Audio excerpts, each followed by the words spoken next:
Dear students, now we will discuss about a new chapter, electrostatic. It is the first chapter in class 12th. Very important chapter है and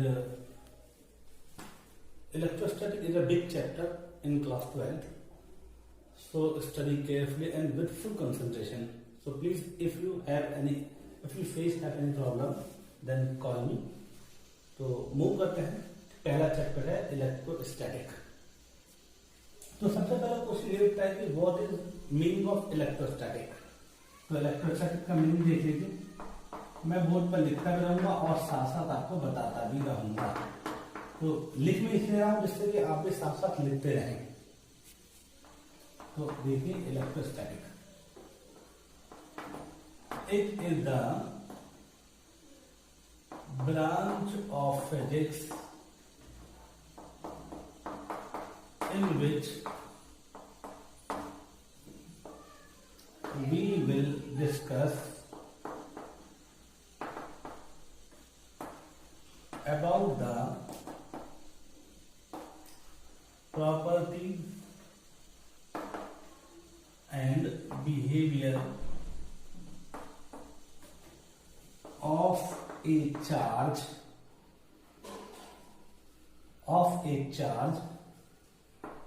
when it is at rest. ठीक है, यानी कि physics की वो branch जिसमें हम charge के प्रॉपर्टी और बिहेवियर के बारे में पढ़ेंगे. कब? जब वो रेस्ट में हो. That is called electrostatic. तो बेटा इलेक्ट्रोस्टैटिक क्या होता है वो तो आप समझ गए. लेकिन इलेक्ट्रोस्टैटिक में जो वर्ड आया वो क्या है आपके पास? चार्ज. क्या है? चार्ज. तो चार्ज क्या है?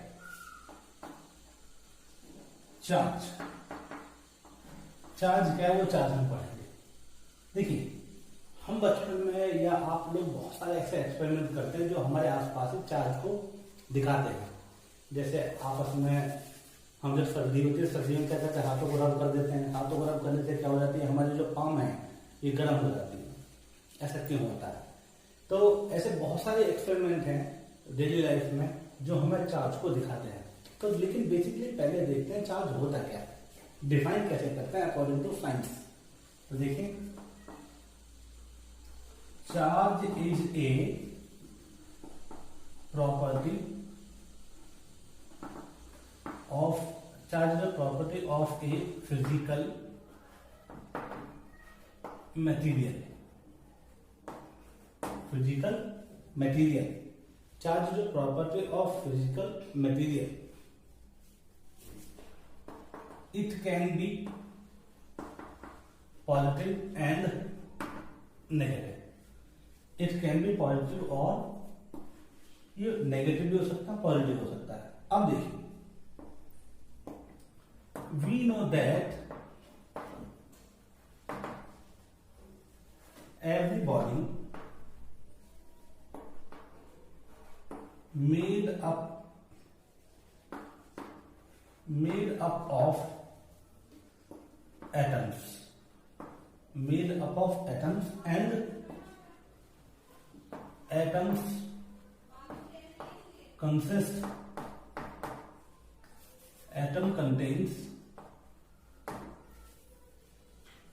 electron and proton. You know very well electron and proton. These are called charges. तो इलेक्ट्रॉन क्या है आपके पास? एक चार्ज है. और प्रोटॉन भी क्या है आपके पास? एक चार्ज है. इसका मतलब कोई भी बॉडी किससे मिलकर बनती है? एटम से. और एटम में क्या होते हैं? इलेक्ट्रॉन और प्रोटॉन. और इलेक्ट्रॉन प्रोटॉन बराबर संख्या में होते हैं. इसका मतलब ये हुआ अगर इलेक्ट्रॉन प्रोटॉन बराबर संख्या में होते हैं तो हम ये कह सकते हैं कि कोई भी जो आपके पास बॉडी होती है, कंडक्टिंग बॉडी होती है, कोई भी बॉडी होती है वो इलेक्ट्रिकली न्यूट्रल होती है. तो मैं बात करता हूं कि because number of electron and proton are equal in any atom, so that we can say that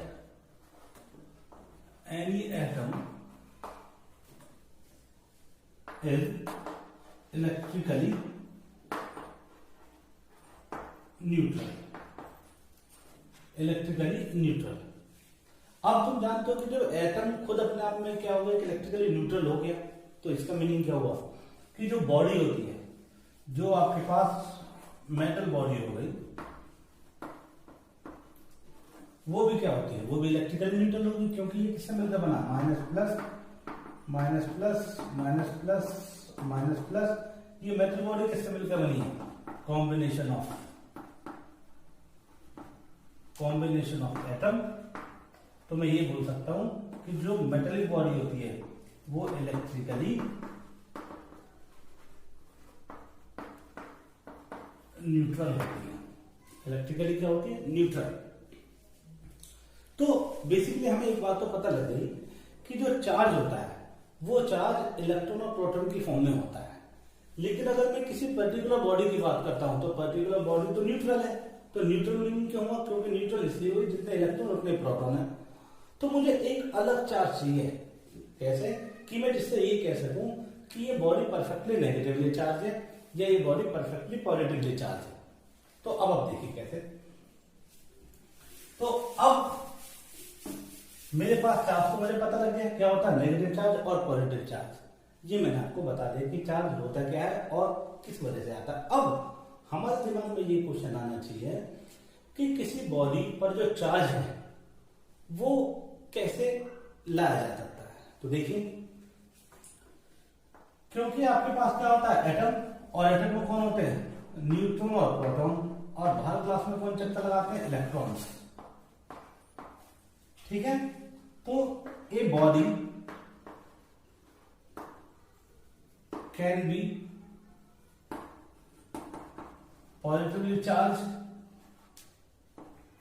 और negatively charge. Negatively charge, it depends only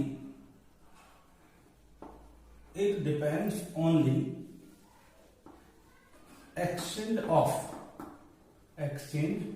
or transfer of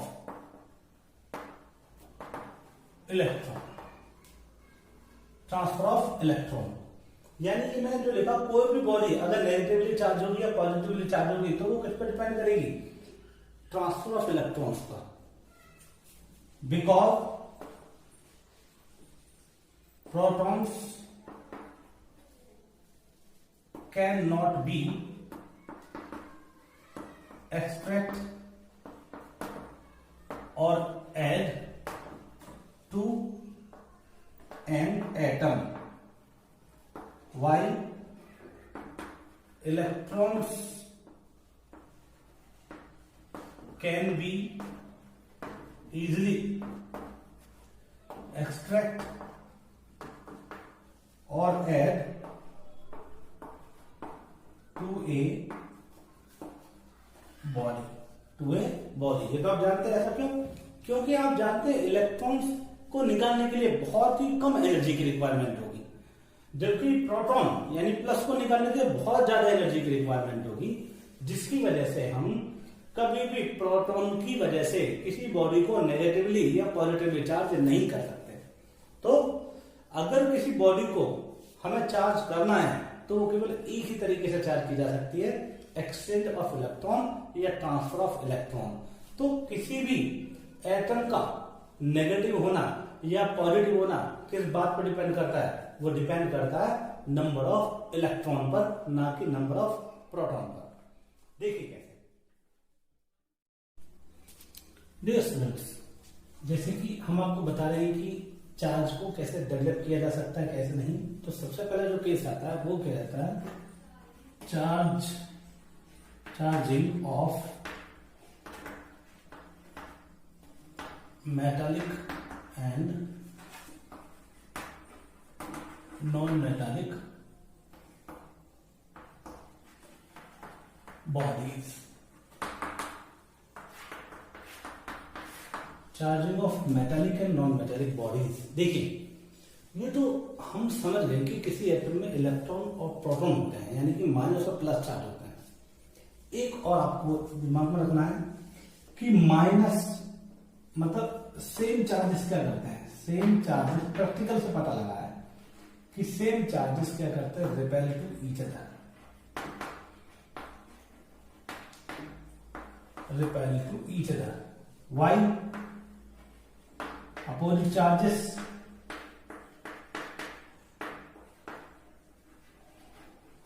attract to each other,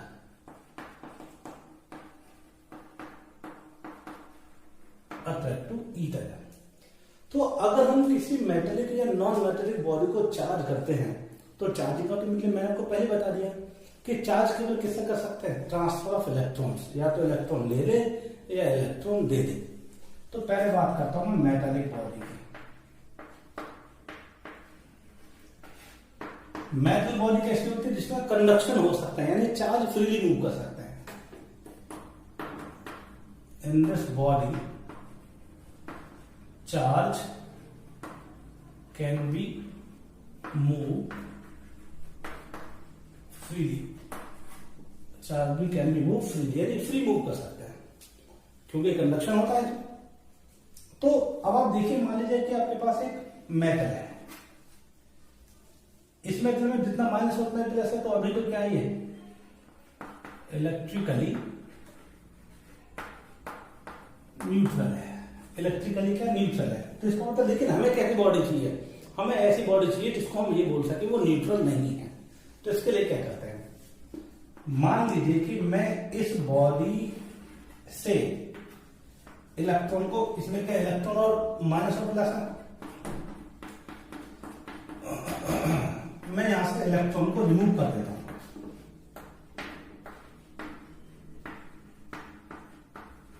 removal क्या कर देता हूं, electron को removal. अब आप कुछ सोचिए, जैसे जैसे मैं इलेक्ट्रॉन को यहां से रिमूव करूंगा तो इलेक्ट्रॉन को रिमूव करने से क्या होगा, यहां पर कौन से चार्ज बचेंगे, पॉजिटिव। कैसे चार्ज बचेंगे, पॉजिटिव। अगर चार्ज पॉजिटिव बचेंगे तो जब खाली अंदर पॉजिटिव पॉजिटिव चार्ज हो जाएंगे, तो मान लीजिए कि यहां पर क्या बचे, maximum positive charge.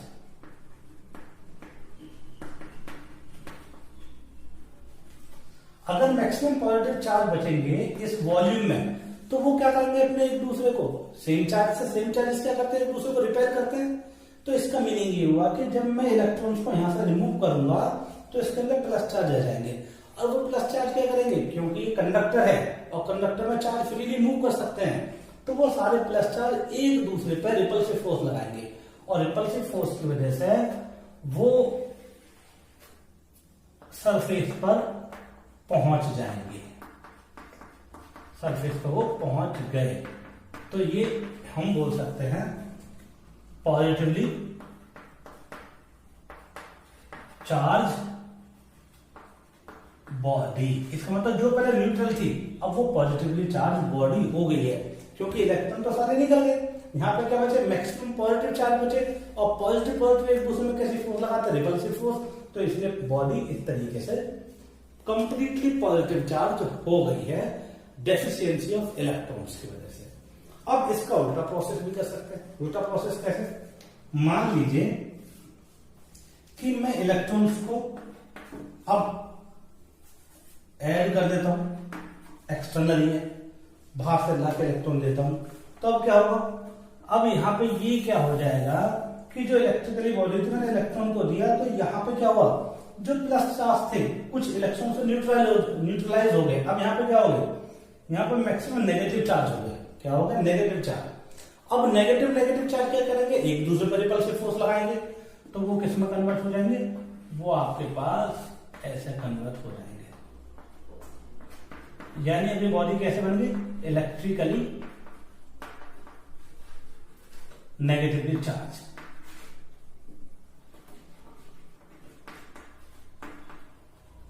Negatively charge हो गया। तो ये क्या है, ये है charging of metallic bodies, charging of metallic bodies. ठीक है, तो अब आप समझ गए होंगे। अब हम समझाते हैं किसको, नॉन मेटालिक को।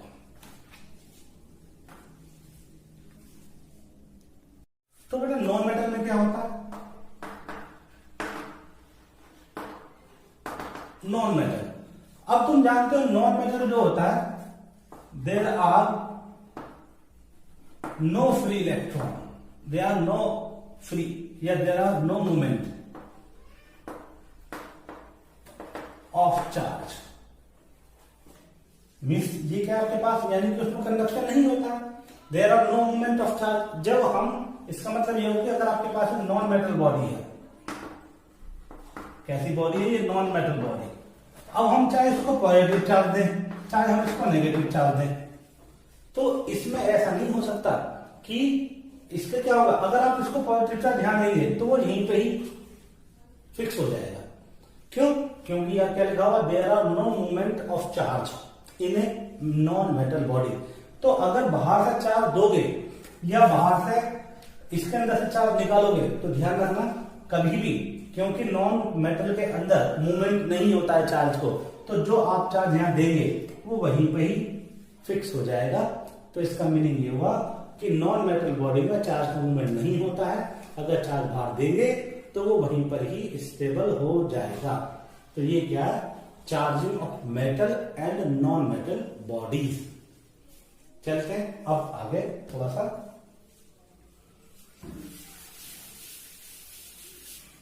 अब बात करते हैं चार्ज को कैसे प्रोड्यूस किया जा सकता है। तो मैंने आपको थोड़ा सा बताया कि चार्ज कैसे प्रोड्यूस किया जा सकता है, कि इलेक्ट्रॉन्स के मूवमेंट की वजह से। लेकिन अब यहां पर कुछ मेथड होते हैं, मेथड ऑफ चार्जिंग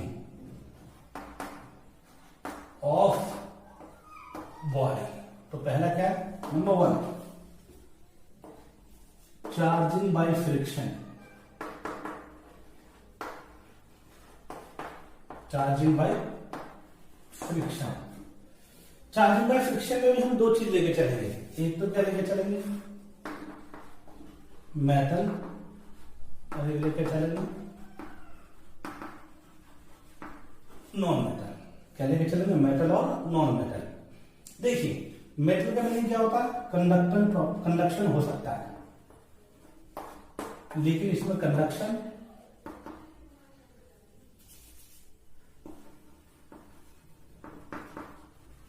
नहीं होता, जबकि इसमें कंडक्शन हो जाता है। तो अब आप ये देखिए कि अगर इसमें कंडक्शन होता है तो मैं मान लेता हूं एक बॉडी मैंने ली मेटल ए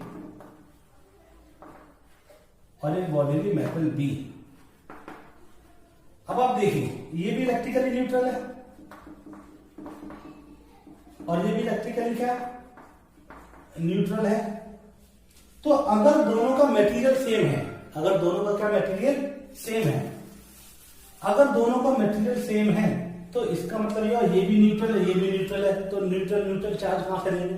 तो इसलिए याद रखिए कि अगर एक मेटल है और दूसरा भी मेटल है तो फ्रिक्शन से कोई चार्ज डेवलप नहीं होता। तो हम ये बोल सकते हैं कि friction by friction we can not charge a conducting body with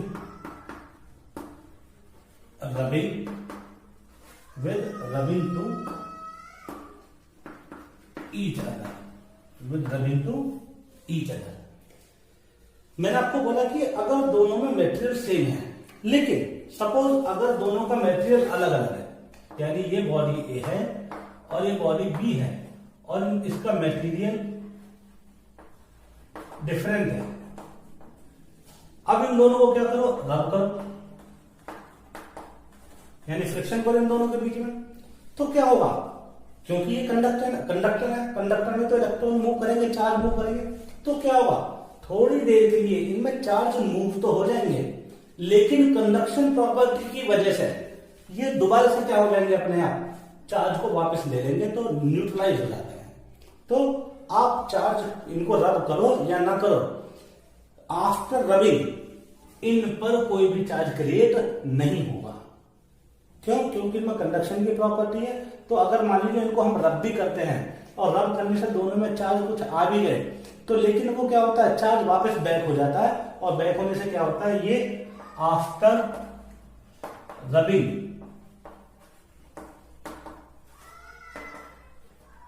they will neutral again due to comeback of charge, due to comeback of charge। तो इसका मतलब क्या हुआ कि मोटा मोटा कहने का मतलब यह है कि हम मेटल बॉडीज को फ्रिक्शन से चार्ज नहीं कर सकते। तो इसका मीनिंग ये और होता है कि अगर किसी बॉडी को चार्ज करना है तो एटलीस्ट एक नॉन मेटल होना जरूरी है। तो नॉन मेटल बॉडीज को तो हम चार्ज कर सकते हैं, लेकिन मेटेलिक बॉडीज को आपस में रब करके हम चार्ज नहीं कर सकते। तो फ्रिक्शन के लिए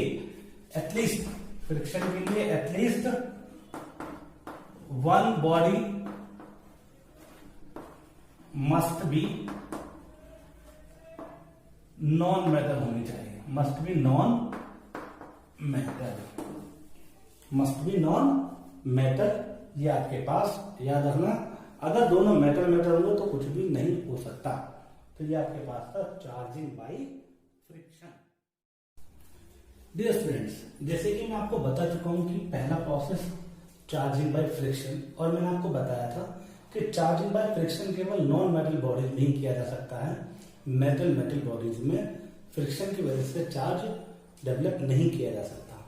तो मैं कुछ एग्जांपल बता रहा हूं जो हम ये बताएंगे कि फ्रिक्शन की वजह से एक नॉन मेटल बॉडी होना बहुत ही जरूरी है। फॉर एग्जांपल देखिए, ये आपके पास का एक ग्लास रॉड है,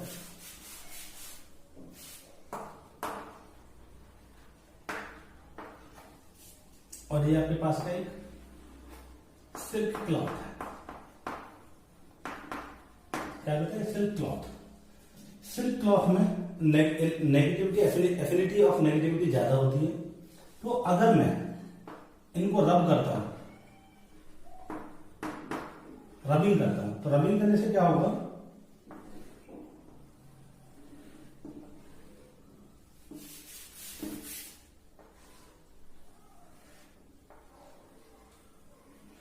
रबिंग करने से क्या होगा बेटा, रबिंग करने से ये होगा कि यहां पर जो आपके पास इस पर जो पॉजिटिव चार्ज डेवलप हो जाएगा,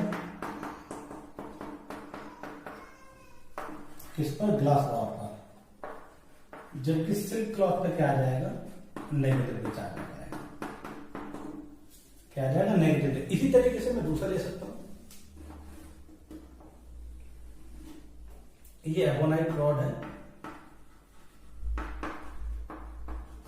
और ये आपके पास क्या फर है, फर, ठीक है। एक जगह का आपके पास मटेरियल होता है, इन दोनों को आपस में क्या कीजिए, रब कीजिए, रबिंग करेंगे। तो रबिंग करेंगे तो दोनों को रबिंग करने के बाद क्या होगा, ये जो एबोनाइट रॉड है इस पर क्या आ जाएगा, नेगेटिव आ जाएगा, और इस पर क्या आ जाएगा आपके पास, पॉजिटिव आ जाएगा। ठीक है बेटा, तो ये आपके पास क्या है, एबोनाइट, और आपके पास क्या है, फर। तो ये क्या है, मैंने आपको बताया कि जरूरी है फ्रिक्शन के लिए, अगर चार्जिंग में फ्रिक्शन करना चाहते हैं तो एक नॉन मेटल होना बहुत ही जरूरी है। मेटल में आप कभी भी डेवलप नहीं कर सकते चार्ज को, क्योंकि कंडक्शन प्रॉपर्टी की वजह से अगर मेटल को आपस में रब भी करोगे तो कंडक्शन की वजह से चार्ज दोबारा फ्लो होकर बैक हो जाएगा, जिसकी वजह से वो दोबारा न्यूट्रल हो जाएगी। तो दिस इज द एग्जांपल। चलिए अब आगे चलते हैं।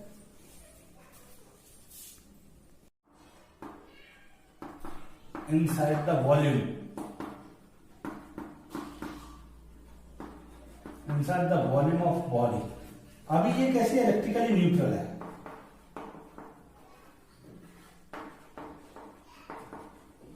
अभी क्या बोलते हैं, इलेक्ट्रिकली न्यूट्रल है। अगर इलेक्ट्रिकली न्यूट्रल है तो इसमें कोई चार्ज नहीं है, लेकिन अब चार्जिंग को इंडक्शन में कैसे कर सकता हूं, तो इसके लिए क्या करता हूं, मैं एक चार्ज को प्लेस कर देता हूं। ये क्या, external charge,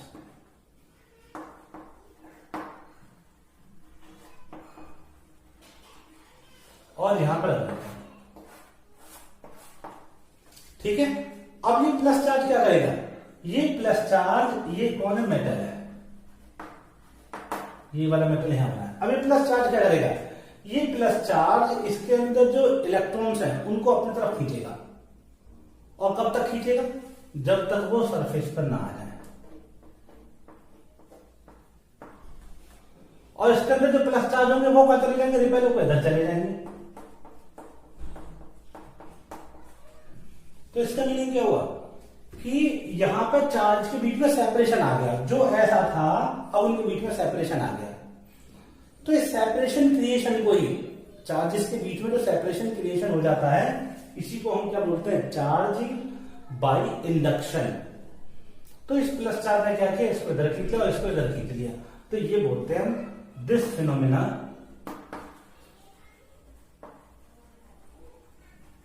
is called charging by induction. कहने का मतलब with under the external effect, with under the external effect, यानी एक्सटर्नल इफेक्ट की वजह से इस बॉडी पे चार्ज का सेपरेशन हो गया, यानी ये माइनस होगा और ये क्या हो गया, प्लस। तो आउटर सरफेस पर चार्ज का डेवलप होना ही क्या कहलाता है, इंडक्शन प्रोसेस। क्या कहलाता है, इंडक्शन प्रोसेस। किसकी वजह से, विद एक्सटर्नल फैक्टर की वजह से। इसको बोलते हैं चार्जिंग किसमें, मेटल्स में। ठीक है बेटा, तो मेटल्स का तो आपको समझ आ गया होगा। अब अगर मैं किसकी बात करता हूं, नॉन मेटल्स की, तो नॉन मेटल्स की देखिए, नॉन मेटल्स में क्या होता है, ये आपके पास एक नॉन मेटल से चले होंगे। नॉन मेटल में भी क्या होंगे, एटम होंगे ऐसे।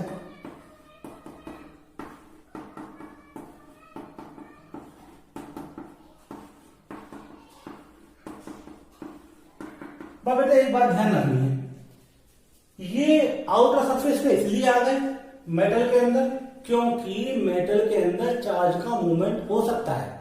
लेकिन हम बात करें अगर नॉन मेटल की, तो नॉन मेटल के अंदर चार्ज का मूवमेंट नहीं हो सकता।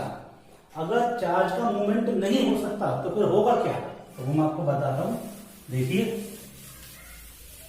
अगर मान लीजिए मैंने इसी कंडीशन में नॉन मेटल में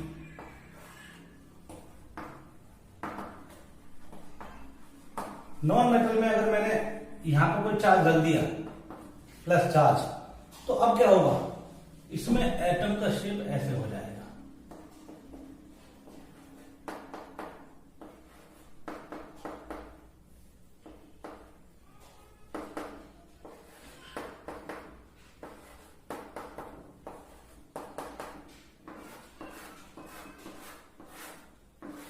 एटम का शेप ऐसे हो जाएगा, मतलब पहले एटम कैसा था, ऐसे। ठीक है ना। एंड आफ्टर एक्सटर्नल इफेक्ट ये कैसे हो गया, ऐसे हो गया। यानी ये माइनस, ये प्लस। पहले ऐसा था माइनस प्लस, ये बिफोर था और ये आफ्टर था। तो इसको बोलते हैं हम क्या, polarisation. Polarisation of non conductor. Polarisation of non conductor. ठीक है, ये हम बोलते हैं। तो हम ये भी बोल सकते हैं कि पोलराइजेशन से भी इंडक्शन हो सकता है। लेकिन फर्क क्या है, इनके बीच का सेपरेशन बहुत छोटा होता है, क्योंकि उसमें तो पूरा सेपरेशन अलग अलग हो गया था, मेटल के अंदर बहुत ज्यादा हो गया था। लेकिन यहां पर सेपरेशन क्या होता है, बहुत कम होता है। तो इसमें न्यूमेरिकल्स में इनको इग्नोर कर देते हैं। लेकिन हम वहां पे इग्नोर नहीं कर सकते जहां पर इसको अगर न्यूमेरिकल के अंदर डिफाइन कर दिया गया कि आप इसको इग्नोर नहीं करना है। तो वेरी इंपॉर्टेंट टर्म है, तो अच्छे से ध्यान से देखिए कि यहां पर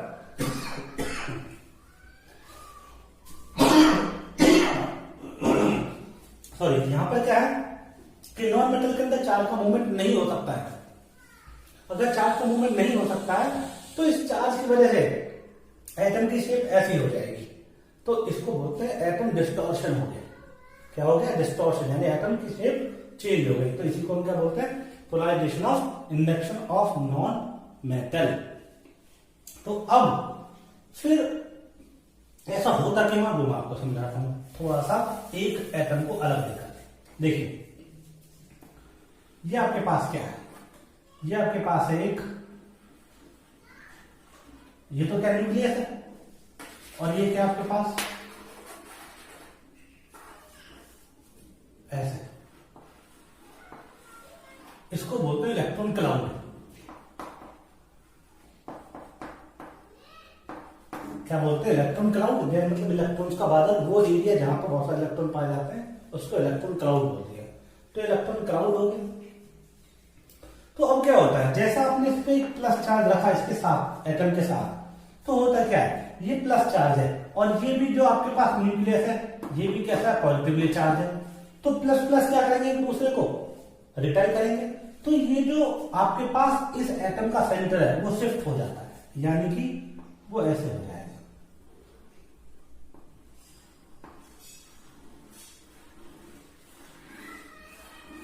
तो देखिए ये एटम ये शिफ्ट हो गया, यानी कि अब इधर वाला यहां पर क्या बन गया है? माइनस, और यहां पर क्या बन गया? प्लस। तो ये जो एटम है, ये जो इलेक्ट्रॉन्स का जो सेंटर है, ये क्या है? सेंटर ऑफ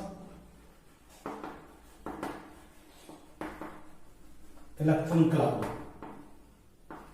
जबकि ये क्या है? Centre of nucleus, centre of nucleus. तो अब आप देखें इस पॉजिटिव चार्ज ने क्या करा? इलेक्ट्रॉन क्लाउड को इधर खींच लिया, यानी कि टुवर्ड्स लेफ्ट, और जबकि उसको कहां शिफ्ट कर दिया? Towards right. तो ये क्या हो गया? शिफ्ट हो गया। तो शिफ्ट होने से क्या बन गया? इस एटम का डिस्टॉर्शन हो गया, ये माइनस और ये प्लस। लेकिन सेपरेशन ज्यादा नहीं हो पाता है, तो इसलिए ये आपके पास एक नया नाम बन गया। ये क्या है? दो पोल है, एक नेगेटिव और एक पॉजिटिव, तो इसको बोलते हैं डाईपोल।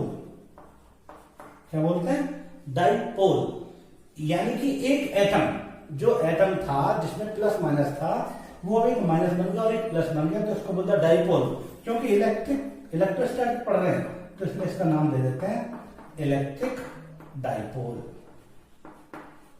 क्या दे देते हैं? Electric dipole. तो आई होप आपको ये समझ आ गया होगा कि नॉन मेटल और मेटल में इंडक्शन कैसे होता है। तो उसमें बिल्कुल सेपरेशन हो जाता है अलग अलग, लेकिन इसमें सेपरेशन नहीं हो पाता। रीजन एक ही था कि कंडक्टर के अंदर चार्ज का मूवमेंट हो सकता है, इसलिए वो सेपरेशन हो जाते हैं। कब तक? जब तक वो सरफेस पर नहीं आ जाते। लेकिन नॉन मेटल में क्या होता है? चार्ज का मूवमेंट नहीं होता है, इसलिए एटम का शेप ऐसे हो जाता है। तो इसका मतलब इसमें क्या होता है? न्यूक्लियस शिफ्ट हो जाता है, और इलेक्ट्रॉन क्लाउड का सेंटर भी क्या हो जाता है? शिफ्ट हो जाता है। तो इसको बोलते हैं पोलराइजेशन ऑफ नॉन मेटल, यानी कि हम इसको बोल सकते हैं induction, charging by induction in non metals. ठीक है बेटा, तो ये बहुत इंपॉर्टेंट है, आगे बहुत ज्यादा यूज आएगा इसका, तो पढ़ेंगे आगे जाके। चलिए अब हमारे पास एक लास्ट टॉपिक रह गया जिसका नाम क्या है? Charging by conduction. Charging by conduction.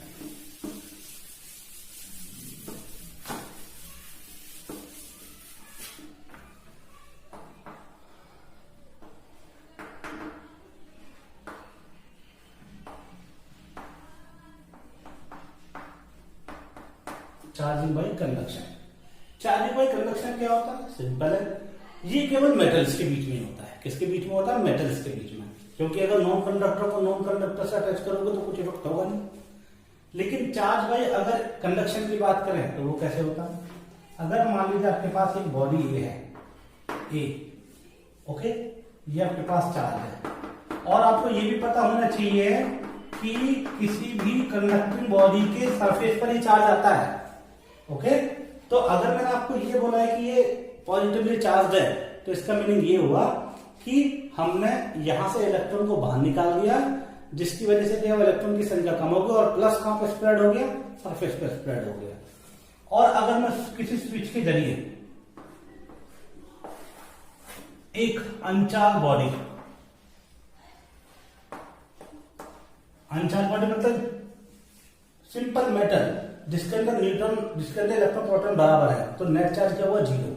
तो ये आपके पास अनचार्ज बॉडी, ये स्विच को मैं बंद कर देता हूं, ये भी क्या ओपन है। अब अगर मैंने ये स्विच को क्या किया, बंद किया, तो बंद करने पे क्या होगा,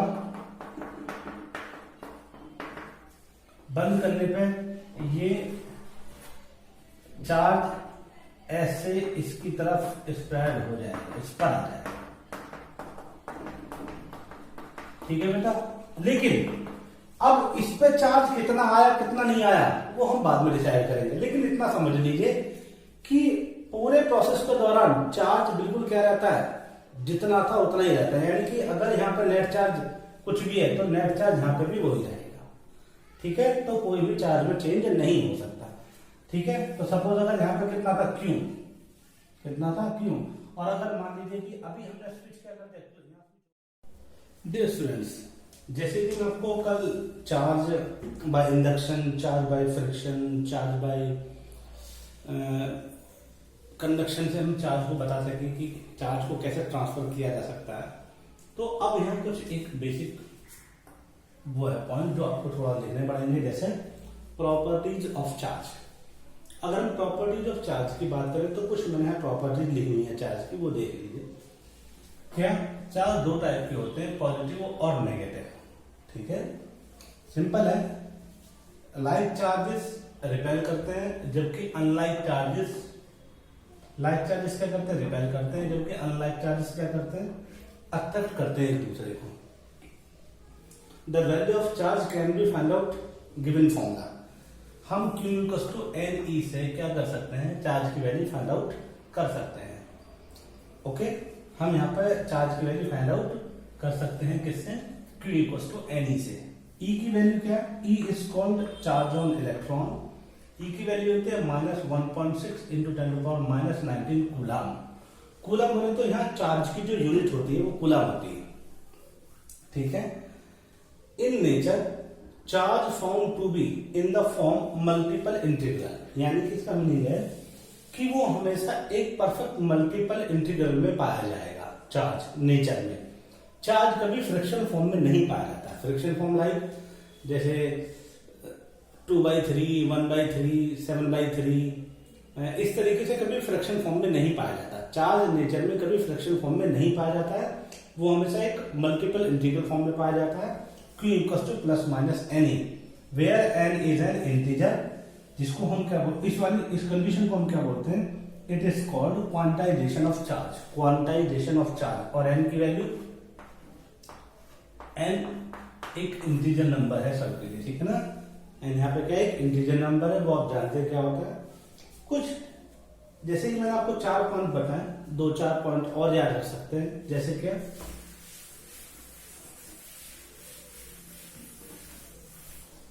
charge number 5, charge is a scalar quantity. Charge कैसी है, स्केलर क्वांटिटी है, मतलब ये डायरेक्टली ऐड हो सकती है, ऐसा नहीं कि इसको डायरेक्शन की जरूरत पड़ेगी। यानी कि एक इसमें एडिटिव नेचर है, तो यानी कि चार्ज एक स्केलर क्वांटिटी है और स्केलर क्वांटिटी को डायरेक्टली क्या कर सकते हैं, ऐड कर सकते हैं। 6, charge is an invariant, charge is an invariant property. यानी कि चार्ज, इनवेरिएंट का मीनिंग क्या होता है, इनवेरिएंट का मीनिंग होता है जो चेंज नहीं होता है। यानी कि हम ये बोल सकते हैं कि जैसे हमने आपको बताया, आपने ये सुना होगा m = m0 √1 - v²/c²। यानी कि ये क्या है, ये आपके पास क्या है, मास चेंज हो जाता है जब उसमें स्पीड होती है। यानी कि अगर हम किसी मास को बहुत तेज स्पीड से थ्रो करें तो मास पर चेंज आ जाता है, लेकिन चार्ज एक इनवेरिएंट प्रॉपर्टी है, मतलब वो कभी भी चेंज नहीं होती। तो यहां लिखेंगे there is no effect, there is no effect of motion on charge, ठीक है बेटा। चार्ज पर मोशन का कोई इफेक्ट नहीं होता है, वो एक इनवेरिएंट प्रॉपर्टी होती है। नेक्स्ट, प्रोटॉन पर जो चार्ज होता है प्रोटॉन पर चार्ज इलेक्ट्रॉन के बराबर ही होता है, बस वहां पर क्या होता है प्लस में होता है 1.6 × 10⁻⁻90 कूलम। तो ये कुछ ऐसे पॉइंट हैं जो हमने आपको 7 पॉइंट बताया जो चार्ज की प्रॉपर्टी होती है, तो आप इनको याद रखिए। Very important property, charge is an invariant element है, यानी कि उस पर मोशन का कोई इफेक्ट नहीं होता। जबकि आप जानते हैं कि अगर मास को मोशन दिया जाए तो वो चेंज हो जाता है। तो मास एक वेरिएंट प्रॉपर्टी है, लेकिन चार्ज इनवेरिएंट प्रॉपर्टी नहीं है।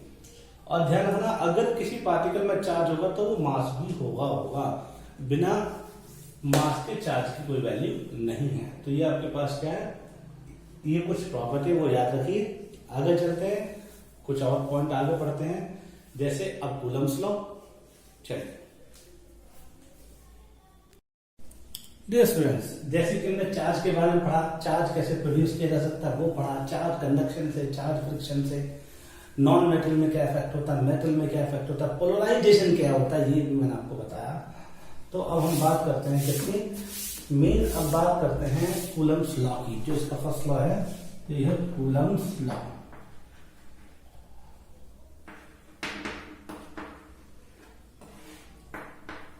देखिए कूलम्स लॉ जो डिफाइन होता है वो डिफाइन होता है पॉइंट चार्ज के लिए। किसके लिए? पॉइंट चार्ज के लिए। This law can be defined only for the point charges, ठीक है। किसके लिए? पॉइंट चार्जेस के लिए डिफाइन किया जा सकता है, by which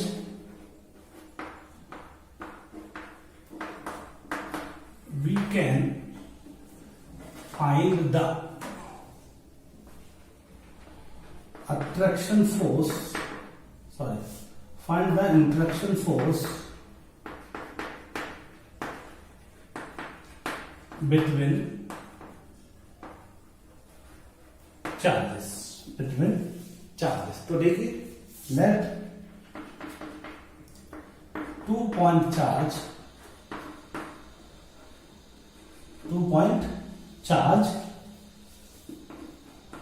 which are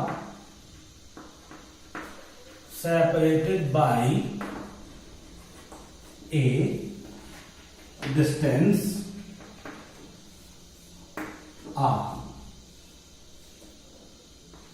in a medium, ठीक है बेटा, in a medium। तो जैसे लाइक हम मान लेते हैं ये आपके पास क्या, एक Q1 है और एक क्या Q2, और दोनों के बीच का डिस्टेंस कितना R, कितना है दोनों के बीच का डिस्टेंस R। तो इनके बीच में जो फोर्स लगेगी वो क्या होगी, force between them, number 1 force directly proportional to Q1 Q2, number 2 force inversely proportional to R²।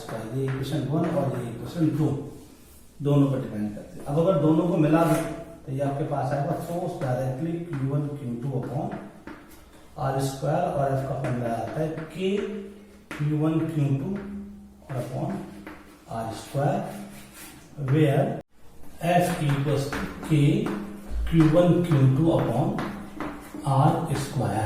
ठीक है बेटा, ये हमने आपको यहाँ लिख कर दिया। अब यहाँ पे एक ऑर्डर कांस्टेंट है, तो K को हम लिखते हैं K इक्वल 1/4 एप्सिलॉन। क्या लिखते हैं? एप्सिलॉन। इसको बोलते हैं क्या? एप्सिलॉन। क्या बोलते हैं इसको? परमिटिविटी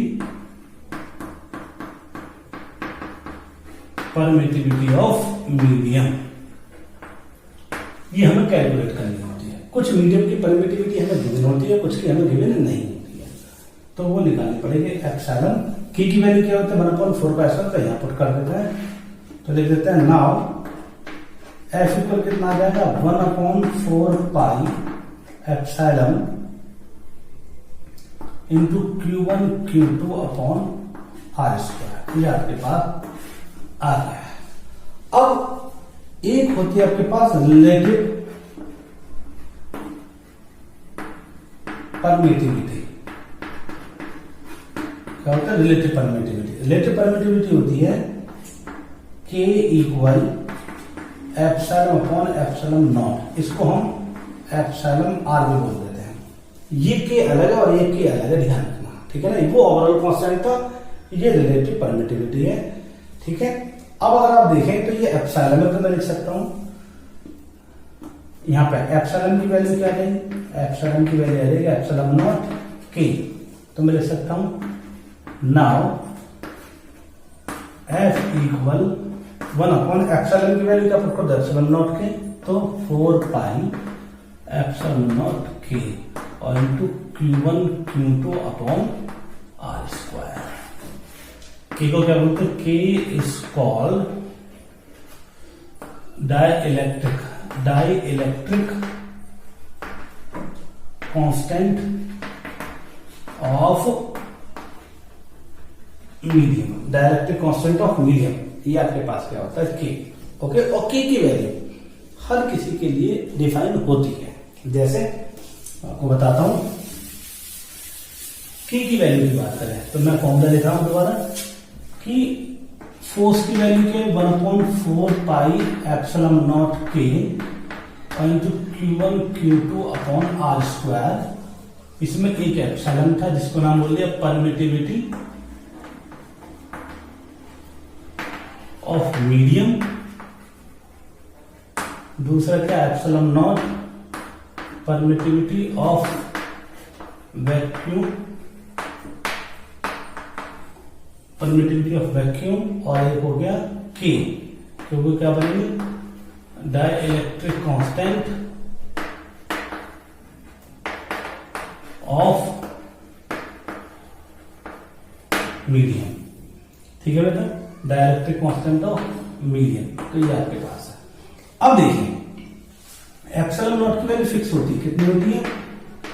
8.85 इंटू 10⁻⁻12, ठीक है। ये क्या होती है? ये किसकी हम लिख रहे हैं? एप्सिलॉन नॉट की वैल्यू, तो वो होते हैं कूलम्ब स्क्वायर पर newton metre square. Coulomb square पर newton metre square. Definitely NEET वाले बच्चे इसको ध्यान से देखें, यूनिट भी पूछी जाती है और डायमेंशन भी पूछी जाती है। तो यूनिट मैंने लिख लिए और डायमेंशन लिख देता हूं। डायमेंशन क्या होती है वो देखिए। कूलम्ब की क्या होती है? कूलम्ब की होती है A स्क्वायर T स्क्वायर और अपॉन न्यूटन की क्या होती है? -2 और इंटू मीटर की क्या होती है? L square. तो इसको सॉल्व करते तो कितना आएगा आपके पास? m-1 और ये कितना आएगा? L-3 और कितना आएगा? T की पावर 4 और A की पावर -2। ये आपके पास इसकी डायमेंशन आ गई। प्लीज नीट स्टूडेंट ध्यान रखें, और जेईई मेन में भी कई बार डायमेंशन पूछी जाती है, तो वो सब लोग भी ध्यान रखें। तो ये इसकी डायमेंशन है। एप्सिलॉन नॉट की वैल्यू क्या होती है? और K की वैल्यू 1 होती है किसके लिए? एयर और वैक्यूम के लिए। K की वैल्यू 81 होती है किसके लिए? वाटर के लिए। K की वैल्यू इंफिनिटी होती है किसके लिए? कंडक्टर के लिए। K की वैल्यू 2 to 5 होती है किसके लिए? इंसुलेटर्स के लिए,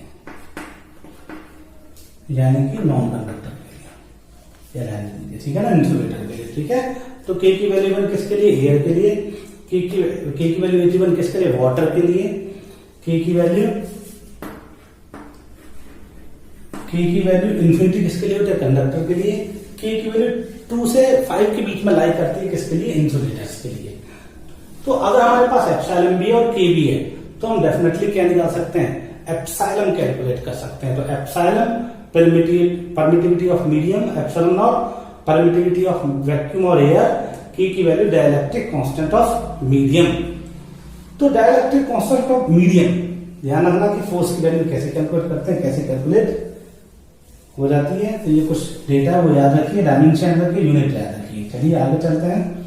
और K क्या होता है? Dielectric constant. उसको ना कोई यूनिट होती है ना कोई डायमेंशन होती है। क्यों? क्योंकि K का फॉर्मूला क्या होता है? Epsilon nought R equals to epsilon upon epsilon nought. तो ये क्या होता है? Unitless and dimensionless.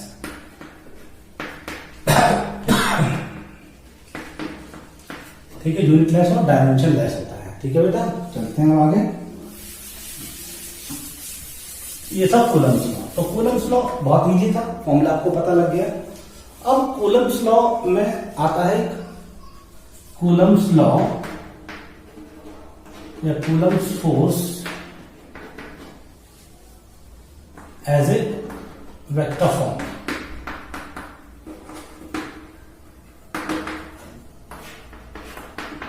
As a vector form मतलब कि वेक्टर के फॉर्म में कैसे लिखेंगे। देखिए बेटा, आप अच्छी तरह जानते हैं कि ये एक चार्ज है और ये भी एक चार्ज है।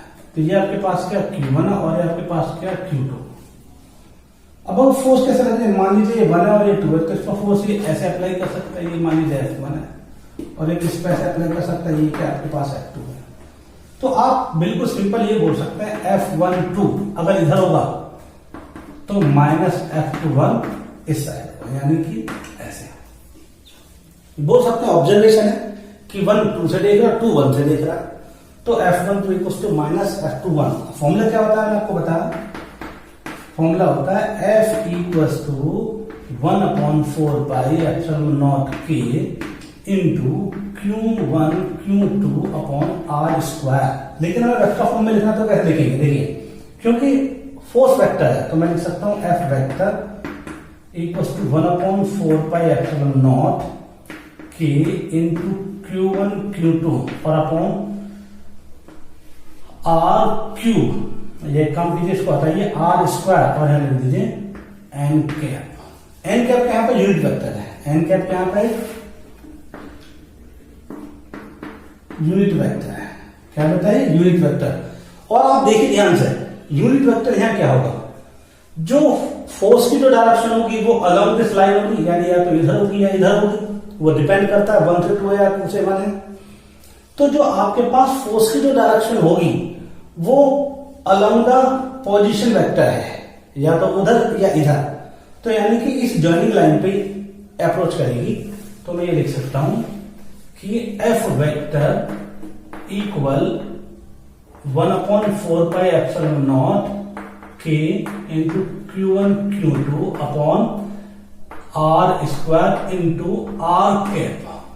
N कैप की जगह मैंने क्या लिख दिया, R कैप। R कैप के यहाँ पर यूनिट वेक्टर, क्योंकि जो उसकी डायरेक्शन होगी फोर्स की वो अलोंग द पोजीशन ही होगी, जॉइनिंग लाइन के अलोंग ही होगी।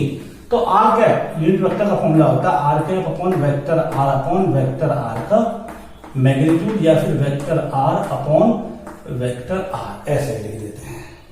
मैग्नीट्यूड को हम R भी लिख सकते हैं बिना वेक्टर के, तो लिख सकते हैं F vector equals to 1/4 pi epsilon nought K into Q1 Q2 और अपन ये कितना हो जाएगा यहाँ R क्यूब, और यहाँ पे क्या आ जाएगा R वेक्टर। देखिए यहां से प्रूफ हो गया कि जो फोर्स की डायरेक्शन होगी वो अलोंग द पोजीशन वेक्टर होगी। तो दो चार्जेस के बीच में जो आपके पास जो डिस्टेंस गिवन है, ये जो डिस्टेंस है इसको हम बोलते हैं पोजीशन वेक्टर। मान लीजिए अगर मैं ओरिजिन ड्रॉ कर लूं तो ओरिजिन से कितनी दूरी पर इधर है, तो इसको बोलते हैं क्या, पोजीशन वेक्टर। क्या बोलते हैं बेटा, पोजीशन वेक्टर। देखिए अगर आपको वेक्टर थोड़ा क्लियर होगा तो ये समझ आएगा, अदरवाइज ये वेक्टर फॉर्म आप इसको बिल्कुल यहां में रख सकते हैं। तो ये आपके पास क्या है, F vector equals to 1/4 pi nought K Q1 Q2 upon R cube और R वेक्टर। ठीक है, इसको हम फ्रेम में भी दिखा सकते हैं। फ्रेम बोले तो ओरिजिन में, लाइक कैसे, ऐसे देख लीजिए, ये तो अलोंग द लाइन दिखा दिया हमने, एक लाइन जॉइनिंग में दिखा दिया। लेकिन सपोज अगर ऐसे हो, ये एक यहां रखा हुआ, ये क्या Q1 है और ये क्या रखा है Q2 है बेटा, और ये डिस्टेंस कितनी है R1 और डिस्टेंस कितनी है R2। तो आप तो समझ सकते हैं कि ये डिस्टेंस कितनी है R2 वेक्टर और ये R1 वेक्टर, और हमें चाहिए दोनों के बीच का डिस्टेंस, यानी कि ये। तो मैं लिख देता हूं R वेक्टर। क्या लिख देता हूं बेटा, R वेक्टर, ये। ठीक है, तो अगर आप देखें तो मेरे पास ये R1 हो गया, R2 हो गया, तो मैं इसको कैसे लिख सकता हूं, फोर्स बिटवीन दीज चार्जेस। तो लिख सकता हूं एफ वेक्टर इक्वल 1/4πε0 के इंटू Q1 Q2 और अपॉन में क्या लिख सकता हूं इन दोनों के बीच का डिस्टेंस यानी कि आर स्क्वायर, और यहाँ पे क्या लिख सकता हूँ आर कैप क्या होगा, और यहाँ आर कैप क्या होगा, देखिए आर कैप जो होगा यहाँ पर आर वेक्टर अपॉन आर का मैग्नीट्यूड, यानी कि क्या होगा यहाँ पर R cap equal to R कितना होगा, आर यहाँ पर देखिए क्या होगा, आप तो ये क्या ओ है, ये ए है और ये बी है, ये तो निकाल सकते हैं वेक्टर फॉर्म में, क्या लिख सकते हैं ओ ए प्लस ए बी और इक्वल में क्या लिख सकते हैं ओ बी लिख सकते हैं बेटा। तो ए बी की वैल्यू क्या आ जाएगी, ए बी की वैल्यू आ जाएगी आपके पास ओ बी माइनस ओ ए, ये आपके पास आ जाएगा। इसको सॉल्व करें तो ए बी की वैल्यू कितनी है आर वेक्टर और इक्वल में कितना आ जाएगा ओ बी की वैल्यू कितनी है आपके पास R2 वेक्टर और माइनस R1 वेक्टर, ये आपके पास आ गया। तो ये आर की वैल्यू आ गई, तो मैं क्या और इसका मैग्नीट्यूड क्या आ जाएगा, मैग्नीट्यूड तो आप जानते हैं कैसे कैलकुलेट कर सकते हैं, मैग्नीट्यूड क्या होगा इसका आर मैग्नीट्यूड इक्वल ऐसे लिखेंगे R2 वेक्टर माइनस R1 का मैग्नीट्यूड, ऐसे लिख सकते हैं। तो लिख दो हम आर कैप, तो कितना आ जाएगा R2 vector minus R1 vector upon R2 minus R1 का मैग्नीट्यूड, ये आपके पास आ जाएगा बेटा। तो जैसे मैंने आपको लिखा तो अब मैं यहां पे वैल्यू प्लेस कर सकता हूं। तो देखिए सबसे पहले एफ वेक्टर, एक काम करते हैं इसको ओवरऑल एक कांस्टेंट मान लेता हूं कि आप जानते हैं, चलिए कोई बात नहीं लिख देता हूं अभी फिलहाल यहाँ पर 1/4πε0 के और इंटू या लिख देता हूं यहीं पे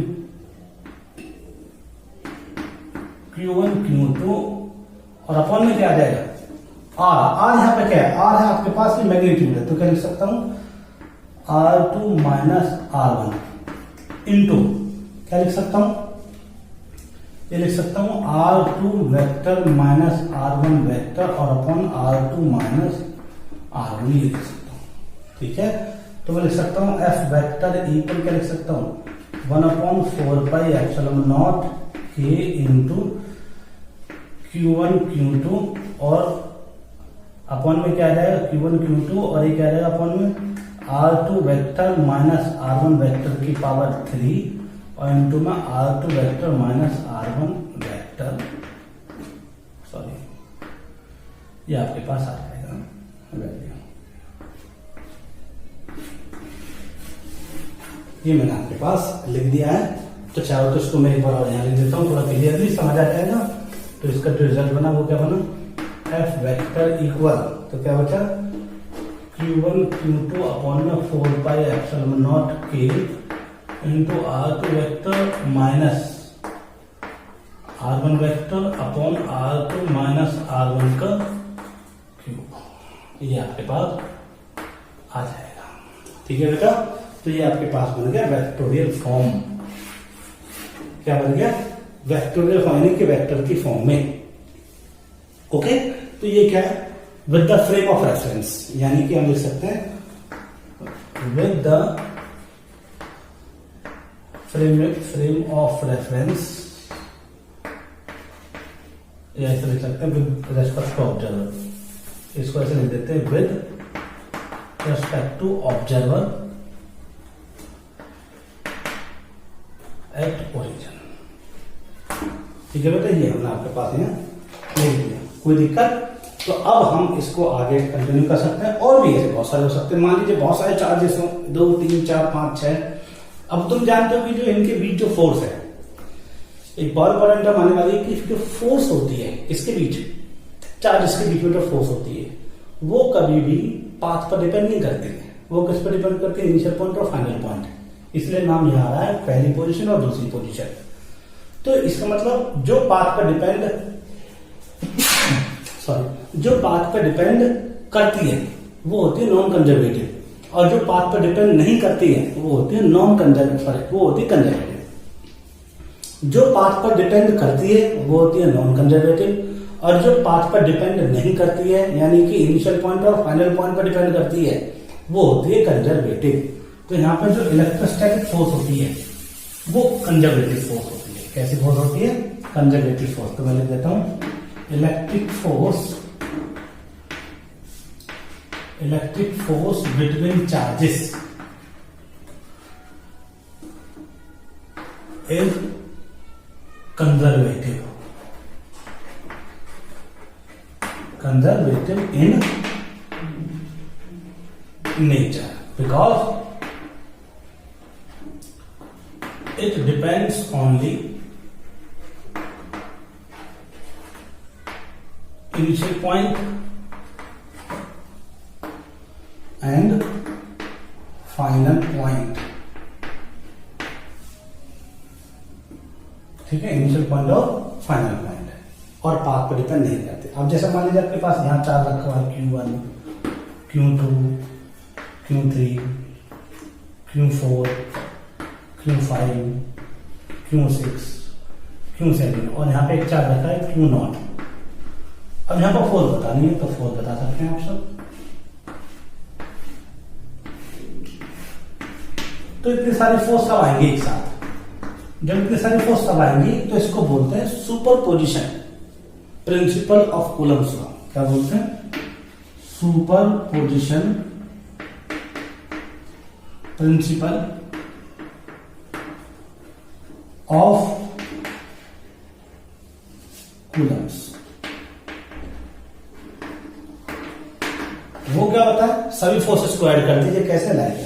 F vector equal to F1 vector plus F2 vector plus F3 vector और प्लस अप टू कहां तक? Fn तक, जितने भी आपके पास दे रखे हैं। ठीक है, उन सबको वेक्टर के फॉर्म में लिख दीजिए। This is the superposition principle of Coulomb's law. तो सारे फोर्सेस, क्योंकि आप जानते हैं किस पर डिपेंड करती है? पोजीशन पर, मतलब एक इनिशियल पॉइंट और फाइनल पॉइंट पर, पाथ पर डिपेंड करती नहीं है। तो हम उनको सारे तरीके से हम लिख सकते हैं वेक्टर फॉर्म में। आई थिंक आपको अभी समझ आ गया होगा। नेक्स्ट चलते हैं आपके पास बहुत आगे कि सबसे यहां थोड़ा सावधान होने की जरूरत है। जो मैं अभी बातें बताने जा रहा हूं वो क्या है? वो है limitation of Coulomb's law.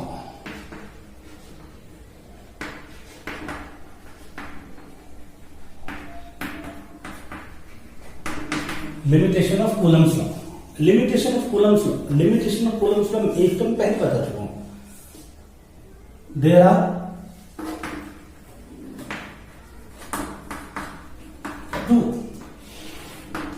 two limitation. There are two limitations of Coulomb's law. One is Coulomb's law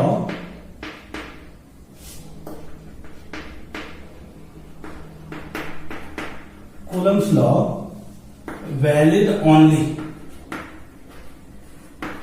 for point charge. Point charge के लिए ही केवल वैलिड है। अब समस्या एक यहां आ गई है कि अगर वैलिड चार्ज के लिए, मतलब पॉइंट चार्ज के लिए वैलिड है, तो अगर सपोज मान लीजिए आपके पास एक बॉडी है, एक ये और एक ये, तो इनके बीच फोर्स कैसे कैलकुलेट करें? क्योंकि ये कैसी बॉडी है? चार्ज बॉडी है।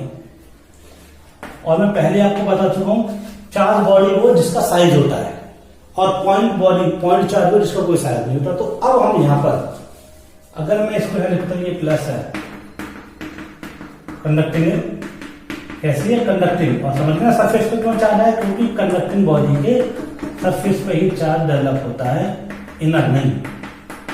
तो ये चार्ज बॉडी, अभी दोनों के बीच का डिस्टेंस कितना? R है। और अगर मान लीजिए ये दो पॉइंट है Q1 और Q2, पॉइंट के बीच का डिस्टेंस R है, तो ये R और ये R सेम नहीं होंगे। ये R होगा तो ये R इफेक्टिव होगा। ठीक है, और दोनों पर चार्ज भी सेम नहीं होंगे। तो ऐसा क्यों होता है वो मैं आपको बता चुका हूं। क्योंकि जब बॉडी साइज वाली होती है तो उनमें कौन सी प्रॉपर्टी आ जाती है? इंडक्शन की प्रॉपर्टी आ जाती है। तो इसलिए ध्यान रखें, जो R इफेक्टिव है, जब इंडक्शन की प्रॉपर्टी आती है तो चार्ज इस तरीके से डेवलप हो जाते हैं उनके फेसिस पर। जब फेसेस पर डेवलप हो जाते हैं तो याद रखना, इन दोनों के बीच फोर्स कभी भी बराबर नहीं हो सकते। तो अगर आपके पास यहां पर फोर्स F है, ठीक है, और यहां पर फोर्स क्या? F डैश है, तो एफ डैश कभी भी बराबर नहीं होगी किसके, एफ के, क्योंकि जब आर ही बराबर नहीं है, because R does not equal किसके, आर इफेक्टिव के। जब ये बराबर नहीं है तो फोर्स भी बराबर नहीं होगी। तो क्वेश्चन ये उठता है कि फिर फोर्स कौन ज्यादा होगी वो कौन कम होगी, वो डिपेंड करता है इनके नेचर पर। तो सबसे पहले ध्यान रखिए कि पहला लिमिटेशन क्या है, कूलम्स लॉ केवल पॉइंट चार्ज के लिए वैलिड है, साइज बॉडीज के लिए वैलिड नहीं है। चलिए दूसरा लिमिटेशन क्या है देखिए,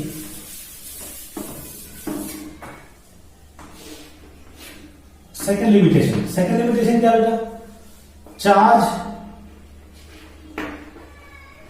must be at rest for Coulomb's law. Coulomb's law के लिए चार्ज कितना होना चाहिए, रेस्ट में।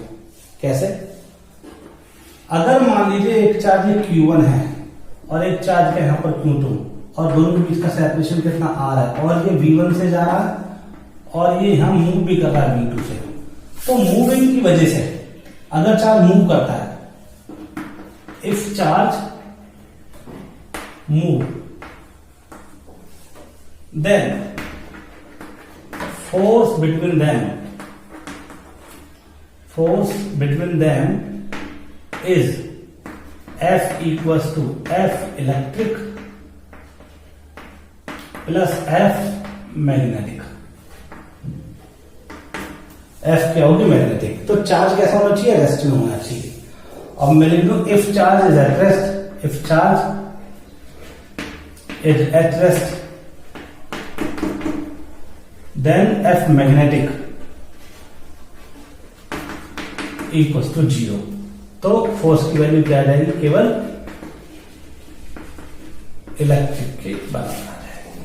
ठीक है बेटा, तो ध्यान रखना दूसरा लिमिटेशन ये है। तो लिमिटेशन बहुत इंपॉर्टेंट है। तो चार्ज बॉडीज में हम कूलम्स लॉ अप्लाई नहीं कर सकते, केवल किस में अप्लाई कर सकते हैं, पॉइंट चार्ज बॉडीज में, और रेस्ट बॉडीज में हम चार्ज को कूलम्स लॉ को अप्लाई कर सकते हैं।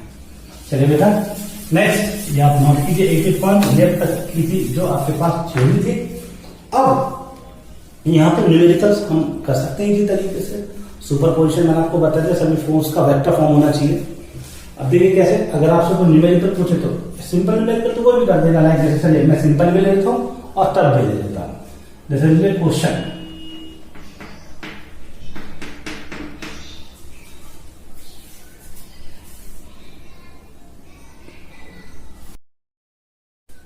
अब बात करते हैं डियर स्टूडेंट्स क्वेश्चंस हम पहले करेंगे पॉइंट चार्ज पर। हम कोई भी ऐसा न्यूमेरिकल अभी नहीं करेंगे जो पॉइंट चार्ज से रिलेटेड ना हो। तो हम सारे जो न्यूमेरिकल करेंगे पॉइंट चार्ज के, फिर हम न्यूमेरिकल करेंगे चार्ज बॉडीज पर, यानी कि जिसमें बॉडी का साइज होगा। तो सबसे पहले बात करते हैं न्यूमेरिकल की। तो देखिए सिंपल, आपसे कोई पूछेगी फाइंड द फोर्स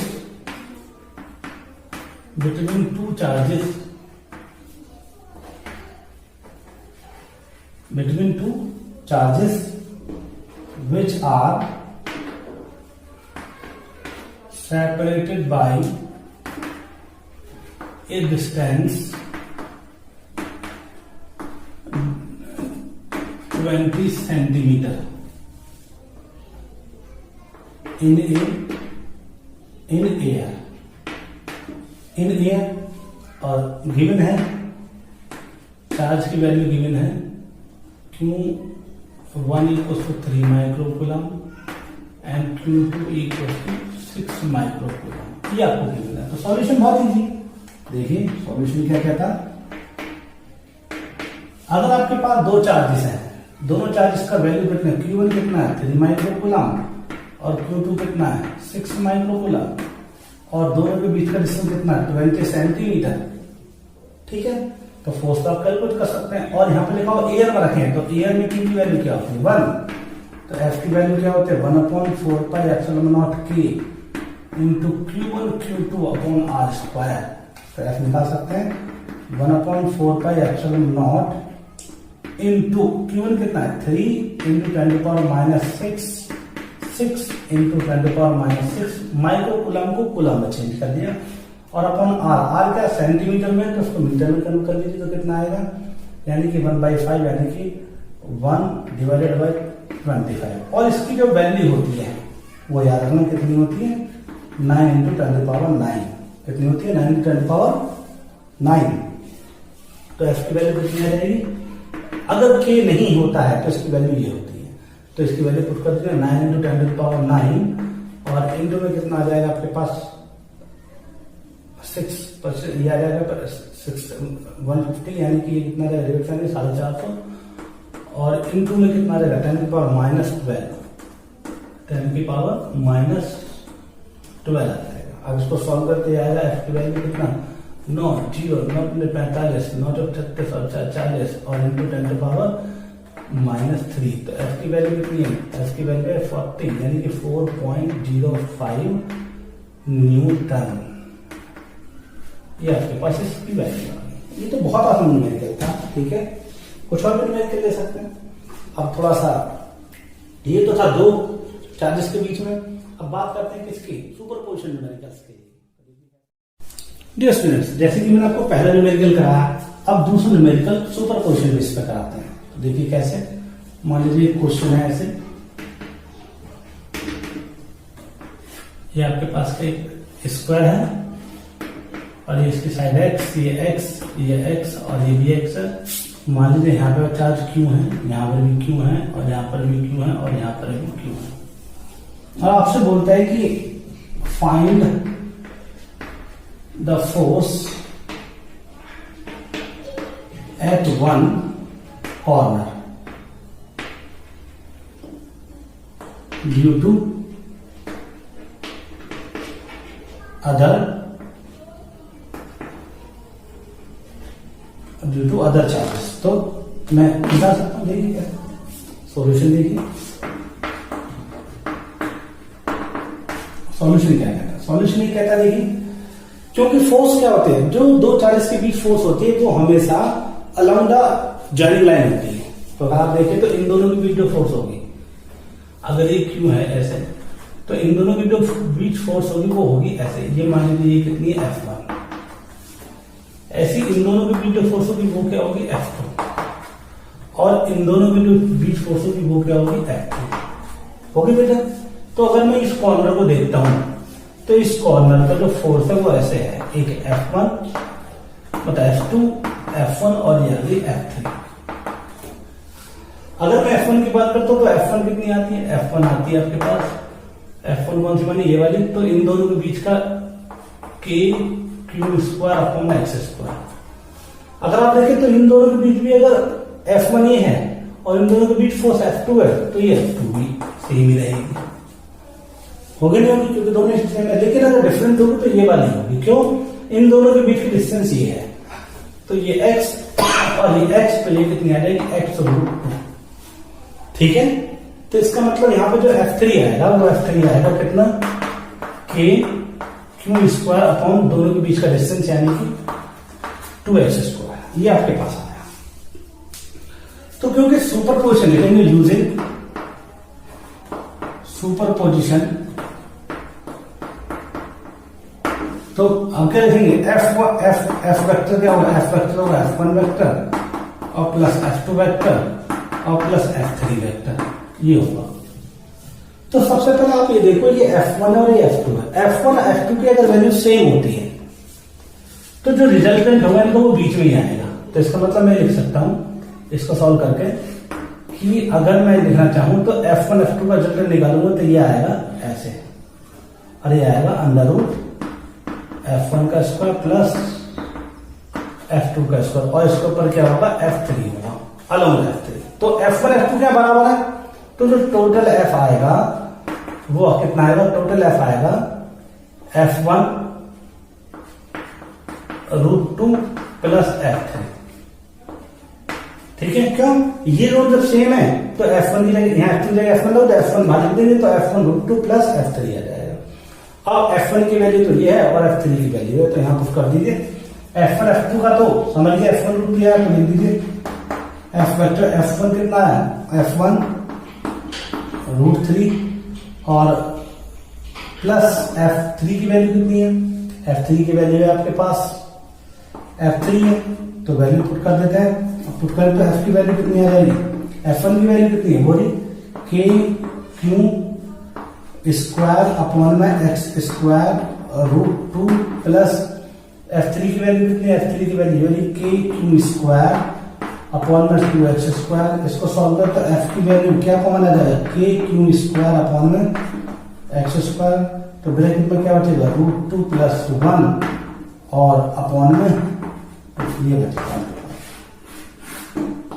चाहे तो इसको ऐसे लिख सकते हैं, एलसीएम ले लीजिए तो F की वैल्यू क्या आ जाएगी, K Q स्क्वायर अपॉन में 2x स्क्वायर और ब्रैकेट में 2√2 प्लस 1। ये आपके पास आंसर आ रहा है। ये है आपके पास क्या, force at one corner by the other charges. इसी तरीके से हम ट्रायंगल में ले सकते हैं, वो भी सुपरपोजिशन के अकॉर्डिंग आता है। देखिए जरा सुपरपोजिशन लाइक कैसे। अभी मैं केवल किसकी बात करूं, पॉइंट चार्जेस की। क्वेश्चन क्या है,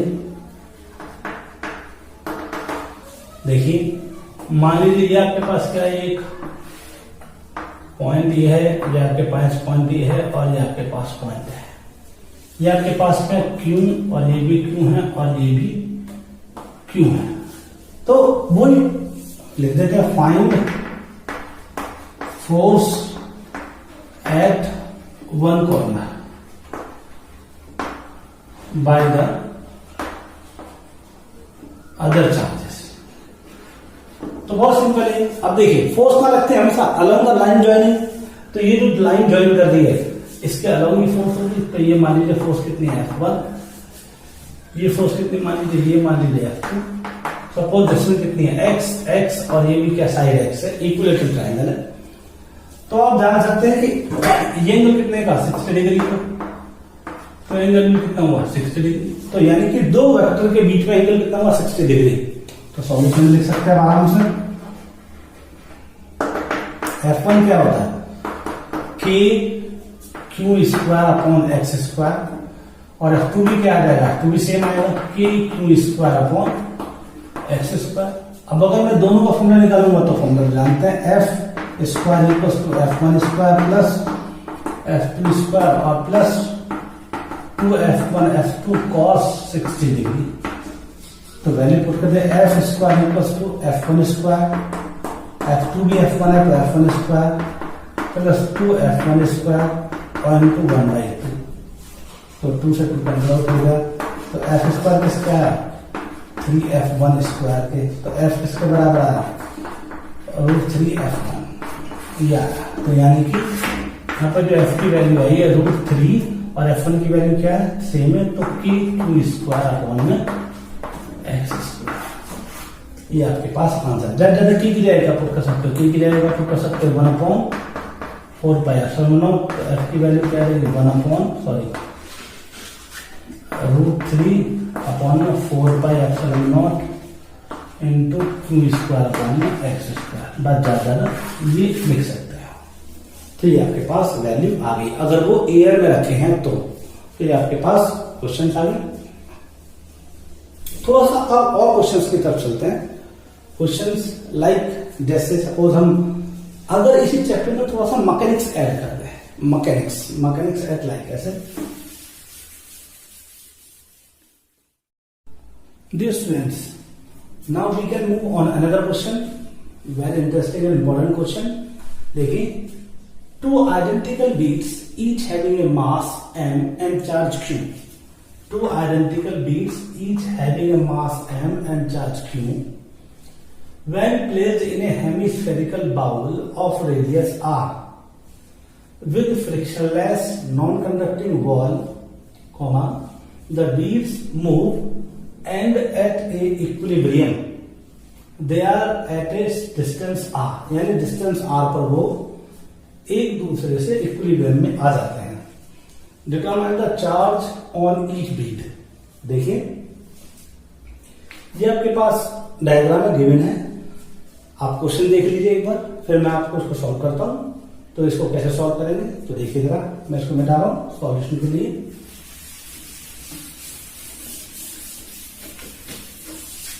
देखिए बेटा सॉल्यूशन कैसे करते हैं।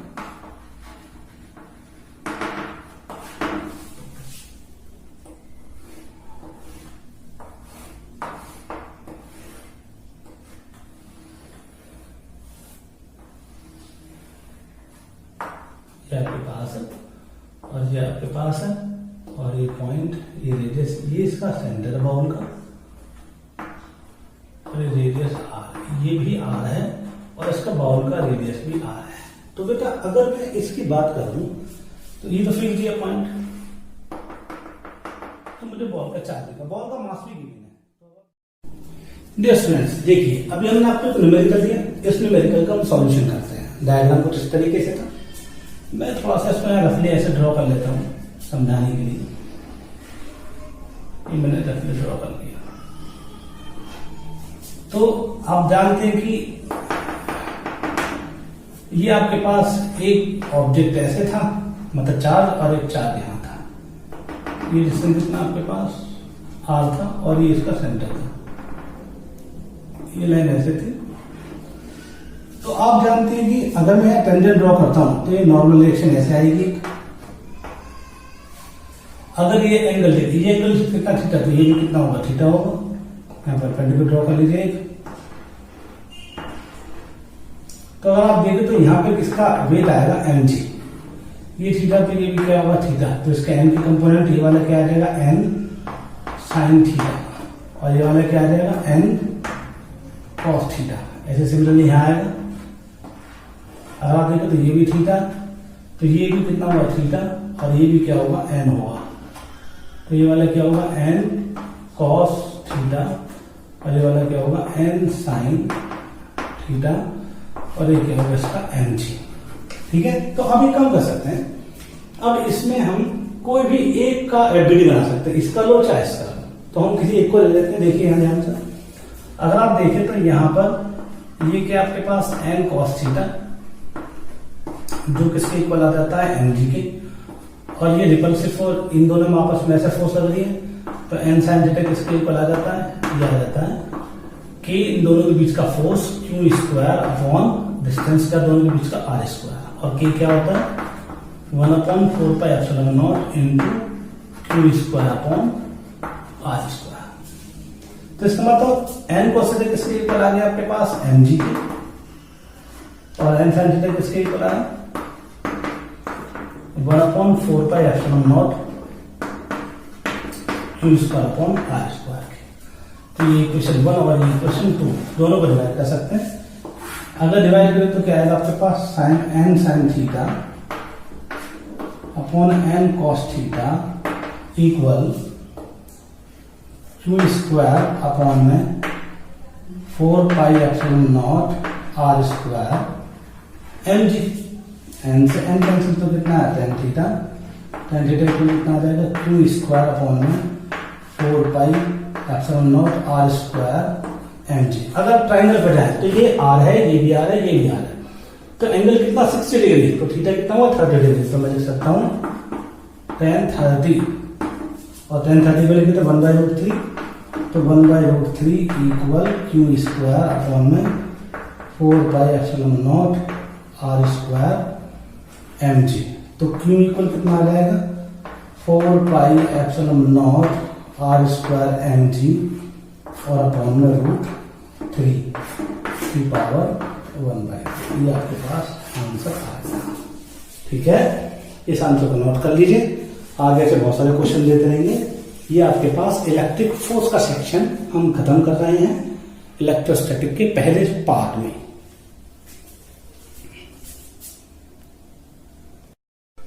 Dear students, now we will discuss a very important term that is called condition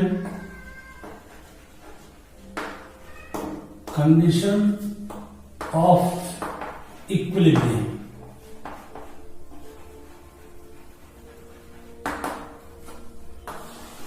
condition of equilibrium बहुत इंपॉर्टेंट टॉपिक है, ध्यान से देखिएगा। कंडीशन ऑफ इक्विलिब्रियम कैसे फाइंड आउट करते हैं, देखिए कंडीशन ऑफ इक्विलिब्रियम का मीनिंग क्या है। अगर आपके पास तीन चार्जेस हैं आपके पास, लाइक ए कि आपके पास है चार्जेस हैं,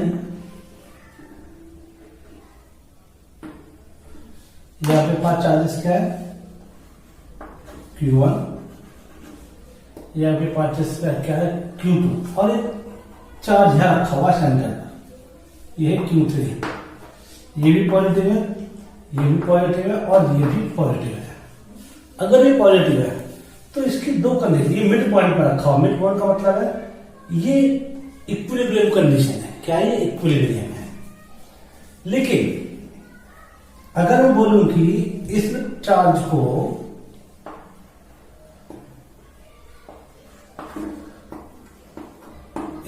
को यहां से यहां रख दिया जाए, यानी कि ये है Q3, ओके, सपोज डिस्टेंस भी कितनी है R है और डिस्टेंस भी कितनी है R है। तो अब आप देखें ध्यान से, तो अगर वो यहां पर रखा हुआ है तो इन दोनों की भी डिस्टेंस क्या कम है और ये डिस्टेंस क्या ज्यादा है, यानी कि ये मान लो x है और ये x1 है और ये x2 है। तो अब आप ये तो जानते हैं कि अगर चार्जेस के बीच का डिस्टेंस कम होता है तो फोर्स ज्यादा होती है। इसका मतलब अगर वो यहां पर रखा हुआ है तो ये इसको रिपेल करेगा, इसका मतलब यहां पर जो फोर्स लगेगी वो होगी FL बोले तो लेफ्ट की तरफ फोर्स, ठीक है। और ये जो इस पर फोर्स लगाएगा वो ऐसे लगाएगा, ये होगी FR, क्या होगी ये FR, ओके। अब आप जानते हैं क्योंकि x1 डिस्टेंस क्या है, x1 डिस्टेंस कम है किससे, x2 से। अगर x1 डिस्टेंस x2 से कम है तो मैं ये बोल सकता हूं फोर्स जो आपके पास L होगा वो ग्रेटर होगा किससे, FR से। FR बोलो तो राइट की तरफ को फोर्स, यानी कि ये टुवर्ड्स लेफ्ट और ये टुवर्ड्स राइट, तो यानी कि FL क्या है, ग्रेटर है किससे, FR से। तो इसका मतलब ये कह रहा है कि जो आपके पास ये जो चार्ज है Q3 वो इसका जो नेट फोर्स होगा वो इस डायरेक्शन में होगा, यानी कि Q3 किधर मूव कर सकता है, टुवर्ड्स इक्विलिब्रियम, टुवर्ड्स इक्विलिब्रियम जा सकता है कौन, चार्ज, ठीक है। इसी तरीके से अगर सपोज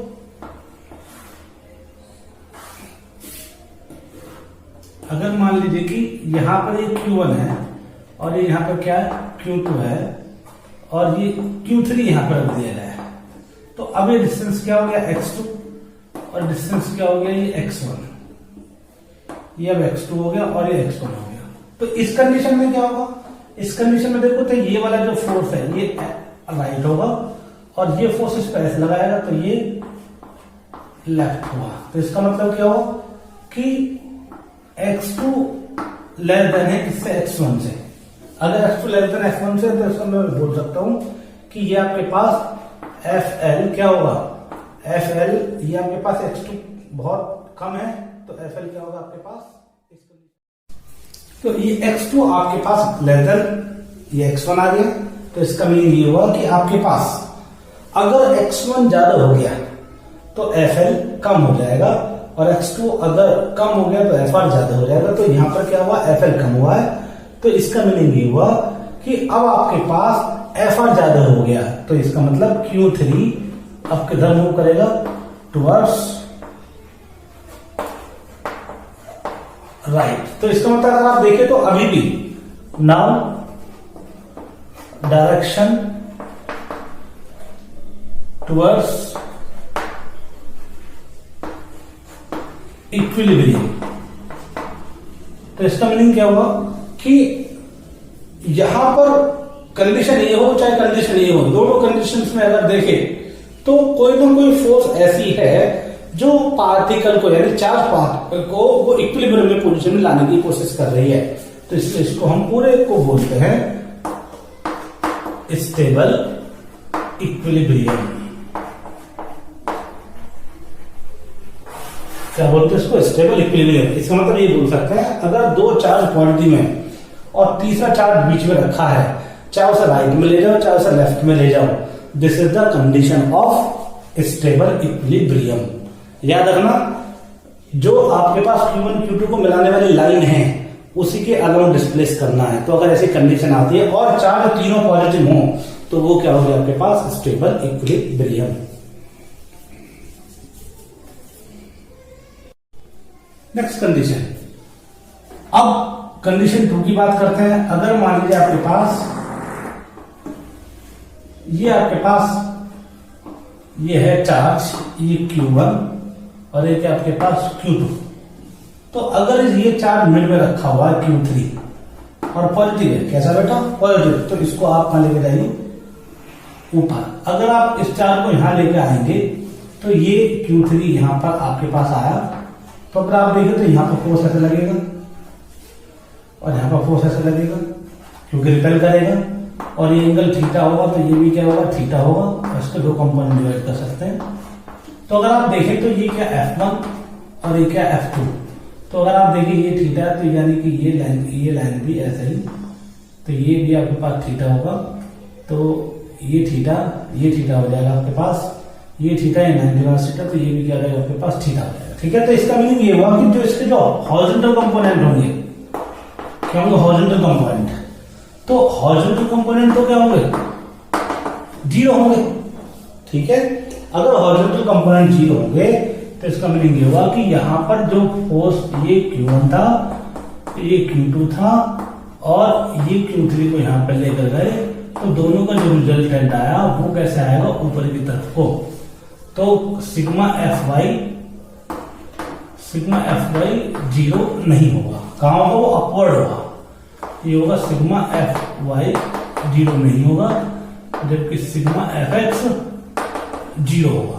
इसका मीनिंग क्या हुआ कि जो फोर्स की डायरेक्शन है वो अपवर्ड है, यानी कि जहां पर इस पार्टिकल को कोई भी मीन पोजीशन में नहीं ला पा रहा है, इक्विलिब्रियम पोजीशन में नहीं ला पा रहा है, तो इसलिए this condition is called unstable equilibrium.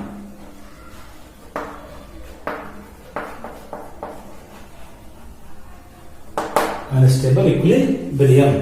ठीक है बेटा, तो ये आपके पास क्या है, जो हमने वैल्यू आपको बताई कि किस तरीके से फाइंड आउट करनी है और किस तरीके से नहीं। तो अब बात करते हैं किसकी, अब बात करते हैं नेक्स्ट टाइप क्वेश्चन की। कैसे, जैसे मान लीजिए आपके पास क्या है कि ये Q1 प्लस Q2 प्लस, लेकिन अब जो यहां पर चार्ज रखा हुआ है वो माइनस है Q3 में। याद करो पहले क्या था, प्लस था, क्या रख दिया Q3। तो अब आपके पास मान लीजिए यहां पर चार्ज को रिप्लेस कर देते हैं, इस चार्ज को यहां रिप्लेस कर देते हैं। ये क्या आ गया, माइनस Q3 और ये Q2 और ये Q1, ये प्लस और ये माइनस। तो अगर आप देखें तो ये डिस्टेंस कितने मान लेते हैं, x1, और डिस्टेंस क्या मान लेते हैं, x2। तो ये इसको अट्रैक्ट करेगा, तो सपोज ये इसको ऐसा अट्रैक्ट करेगा तो ये क्या FL है, और ये इसको ऐसा अट्रैक्ट करेगा तो ये क्या FR है। तो अगर आप देखें x2 क्या ग्रेटर है किससे, x1 से, और डिस्टेंस जितना ज्यादा बड़ा होगा फोर्स उतनी ही, तो FL क्या होगा, कम होगा किससे, FR से। तो इसका मतलब चार्ज जो आपके पास FL है वो अगर x2 जितना बड़ा होगा, सॉरी उल्टा लिख दिया, अगर x2 जितना बड़ा होगा तो FL उतना ही कम होगा। तो ये FL क्या होगा, कम होगा, FL क्या होगा, कम हुआ किससे, FR से। तो FL का मतलब टुवर्ड्स लेफ्ट फोर्स, तो FL कम है FR से, तो इसका मतलब ये जो पार्टिकल है ये मीन पोजीशन की तरफ नहीं आ रहा है, मीन पोजीशन से दूर जा रहा है, क्योंकि ये FR जाता है। ठीक है, तो इसका मतलब इस चार्ज पार्टिकल को हम मीन पोजीशन में नहीं ला पा रहे हैं, इक्विलिब्रियम पोजीशन में नहीं ला पा रहे हैं। तो इस कंडीशन को बोलते हैं, this condition is called unstable equilibrium. क्या बोलते हैं, दिस कंडीशन अनस्टेबल इक्विलिब्रियम। ठीक है बेटा, लेकिन अब उसका रिवर्स प्रोसेस लाएंगे ऐसे, ये Q1 पॉजिटिव, ये Q2 नेगेटिव, और ये क्या Q3, और इसको कहां लेके जाए, यहां। तो ये आपके पास क्या माइनस Q3 है, तो इस पर फोर्स ऐसे लगेगा, और एक फोर्स ऐसे, तो ये आपके पास आएगा। तो ये जो रिजल्टेंट है ये सिग्मा एफ एक्स क्या हो जाएगा, दोबारा 0 हो जाएगा। सिग्मा एफ एक्स क्या हो जाएगा आपके पास 0। केवल कौन सा फोर्स, सिग्मा एफ वाई 0 नहीं होगा, तो कहां होगा, डाउनवर्ड होगा। यानी कि ये वाली ये जो फोर्स है, यानी कि sigma F Y force, sigma F Y force X vertically downward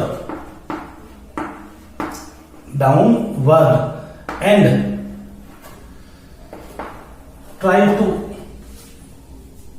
and ये देता हूं X vertically downward and due to this force particle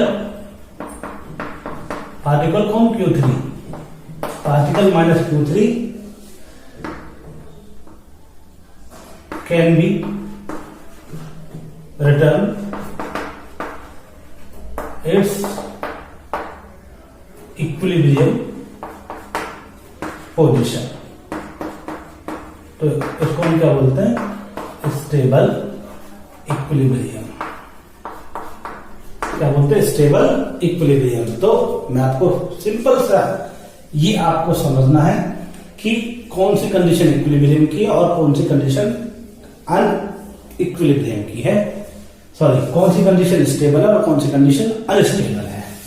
तो ये मैं आपको एक बार और सबके डायग्राम बना देता हूं, ध्यान रखना। अगर चार्ज ऐसे रखा हुआ है Q1 Q3 और ये क्या है Q3, अगर डिस्प्लेस ऐसे करते हैं या ऐसे करते हैं, डिस्प्लेस ऐसे करें चाहे डिस्प्लेस ऐसे करें, दिस कंडीशन इज कॉल्ड क्या होगी, स्टेबल इक्विलिब्रियम।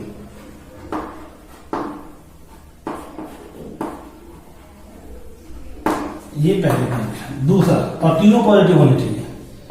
अगर मान लीजिए कि चार्ज Q1 है, Q3 और Q3 को ऊपर लेके जाते हैं बाइसेक्टर का, तो यानी कि ये, तो लिख this condition is called unstable equilibrium. उसके बाद अगर चार्ज ऐसे है, ये Q1 और ये Q2, ऐसे ले जाओ चार्ज को, Q3 को, और माइनस होना चाहिए, चाहे ऐसे ले जाओ, तो this condition is called unstable equilibrium.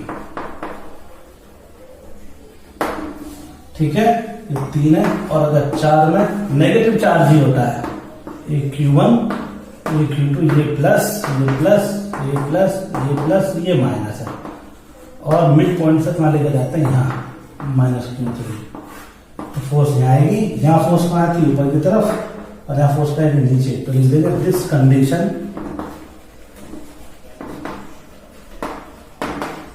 Is called stable equilibrium.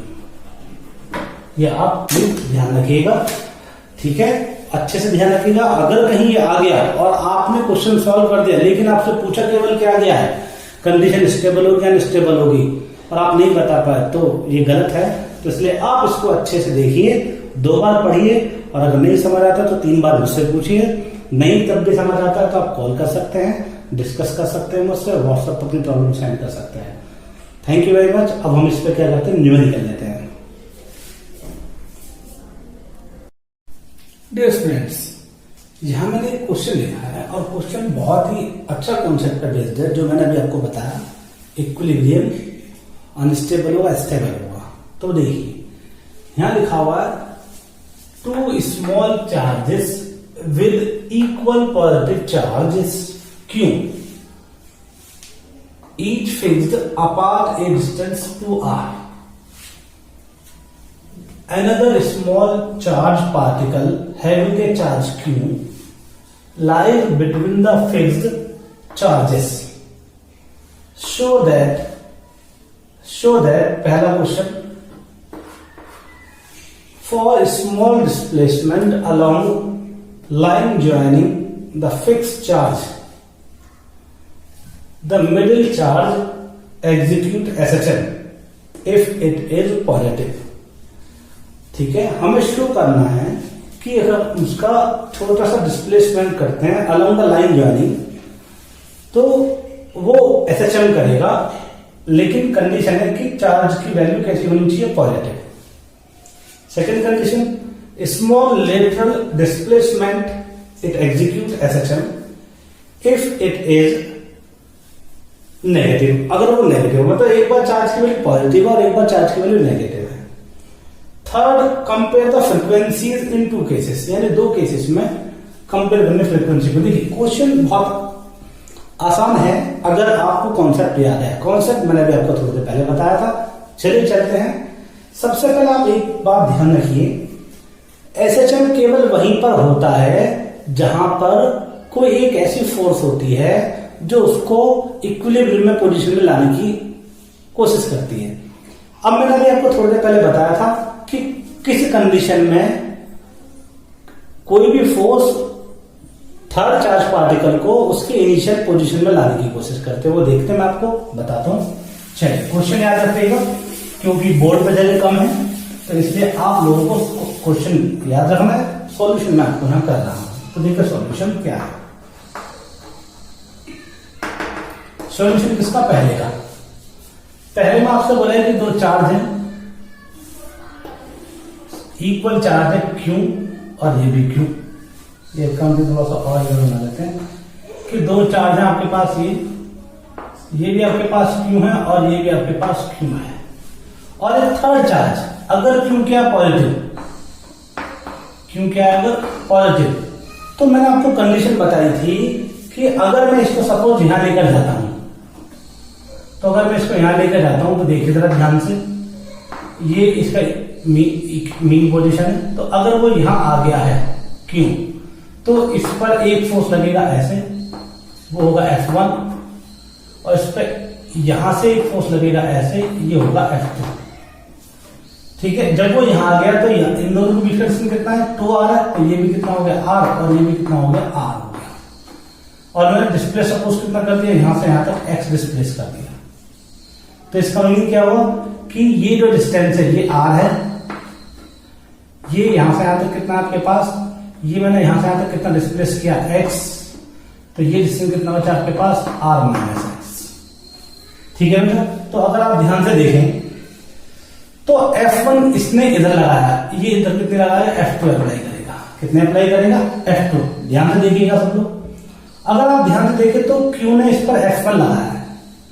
ठीक है, तो आप देखिए ये वाले डिस्टेंस फॉर, ये वाले distance for R plus X, F1 क्या होगा, F1 होगा K Q Q, क्योंकि ये यहां पर है, और अपॉन दोनों के बीच के डिस्टेंस का R प्लस X का होल स्क्वायर। इसी तरीके से F2 निकालना पड़ेगा। F2 कैसे निकाला आपने, F2 अगर देखें तो F2 के पास ये डिस्टेंस यहां पर, तो इन दोनों के बीच का डिस्टेंस R माइनस X और F2 इधर लगा है, तो लिखेंगे K Q अपॉन में R माइनस X का होल स्क्वायर। ये आपके पास आएगा। अगर आप देखें तो ये वैल्यू बहुत ज्यादा है, अगर ये वैल्यू बहुत ज्यादा है तो ये वाली वैल्यू कम होगी, तो इसका मतलब F1 जो होगा वो कम होगा किससे, F2 से। यानी F2 ज्यादा होगा, तो F2 के ज्यादा होने की वजह से F2 इज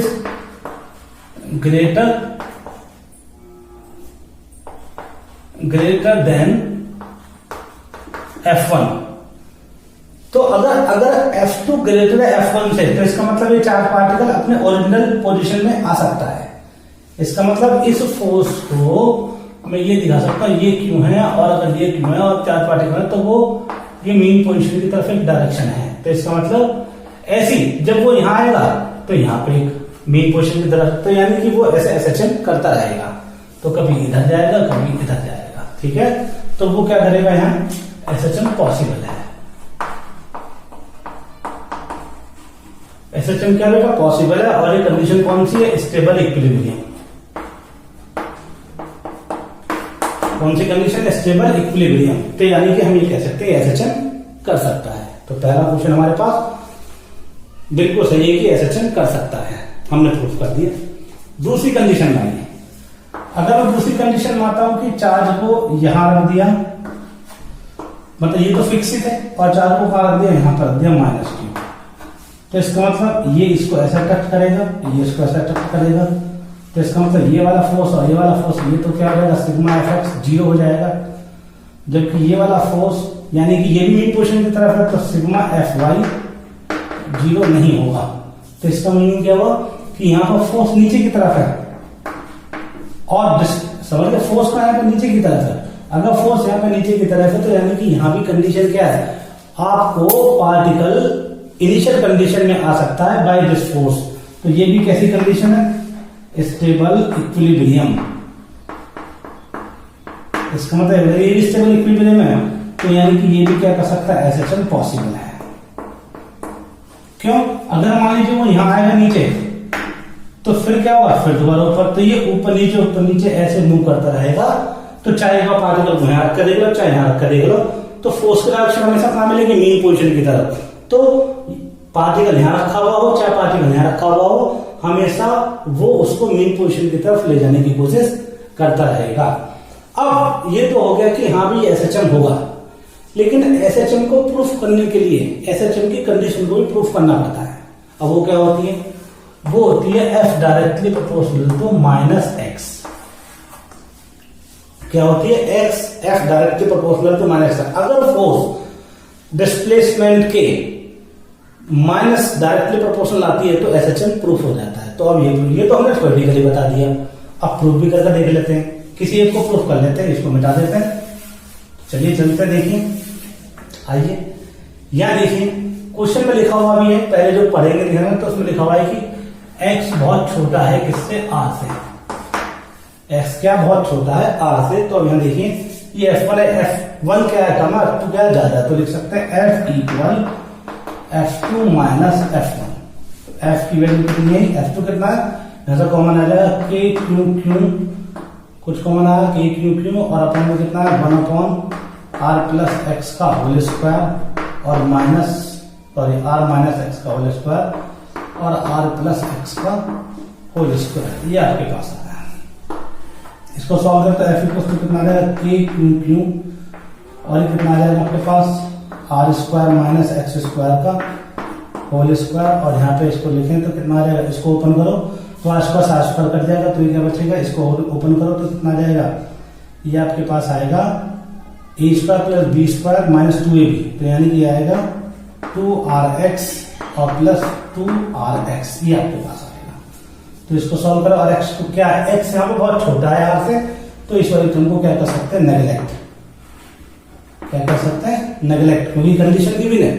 तो अगर ये है तो आप लिख सकते हैं F इक्वल टू KQ, और अपन में कितना आएगा? r की पावर 4, और इंटू में कितना है? इंटू में आपके पास आया 2rx। तो इसका मतलब मीनिंग क्या हुआ? 4rx। तो r से r कट गया, तो आंसर कितना आया? 4KQX, और अपन में r की पावर 3 आया। तो फोर्स क्या आया? डायरेक्टली प्रोपोर्शनल टू x आया। अब ये भी देख लो कि डायरेक्टली प्रोपोर्शनल टू x आया है, तो वो माइनस आया प्लस आया, तो वो टर्म को बता ही चुके हैं कि F2 क्या है आपके पास? F2 नेगेटिव डायरेक्शन में है। किसमें? नेगेटिव डायरेक्शन में है। तो इसका मतलब ये डायरेक्शन अपोजिट है, तो इसका माइनस माइनस माइनस माइनस, तो ये क्या लिख सकते हो? F directly proportional to -x। तो यानी कि ये क्या हुआ? प्रूफ हो गया कि force directly proportional to -x। तो we can say that the charge will be in SHM condition. अगर ये आता F directly proportional to positive x, तब नहीं होता। तो ध्यान रखिए, डिस्प्लेसमेंट के अपोजिट क्या होना चाहिए? फोर्स। तो हम ये प्रूफ कर सकते हैं कि ये SHM आएगा। ठीक है, चाहो तो हम इसके दूसरे क्वेश्चन प्रूफ कर लेते हैं। ये इसको कॉपी कर लीजिए, दूसरे में भी कर लेते हैं। देखिए जरा कैसे।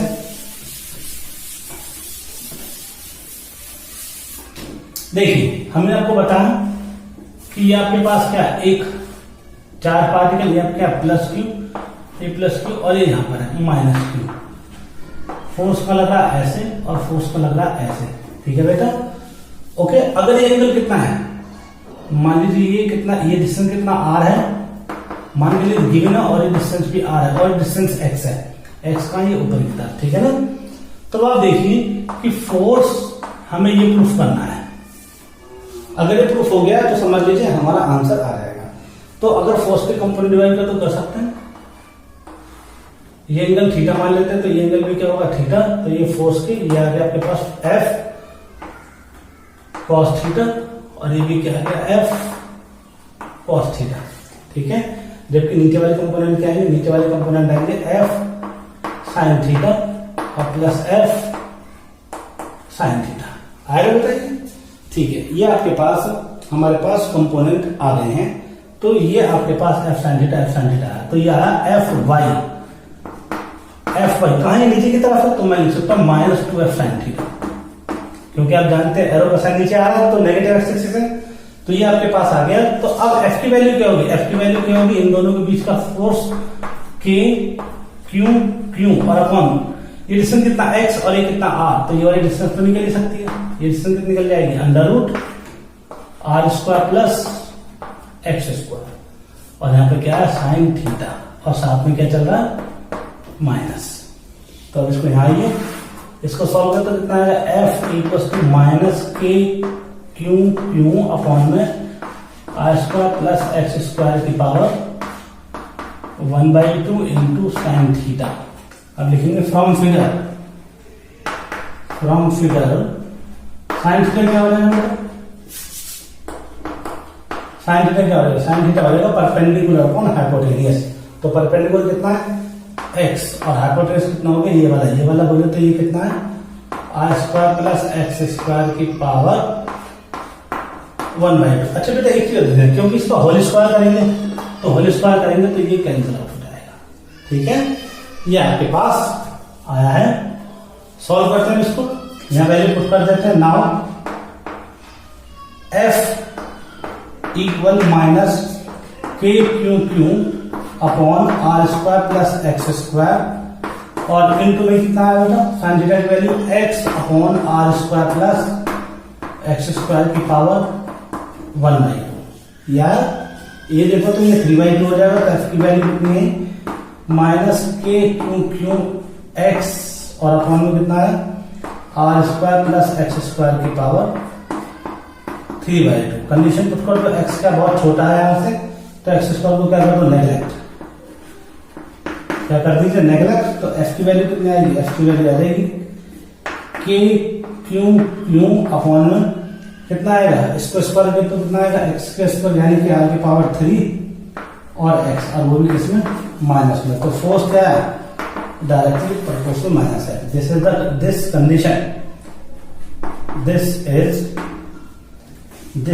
is condition for SHM।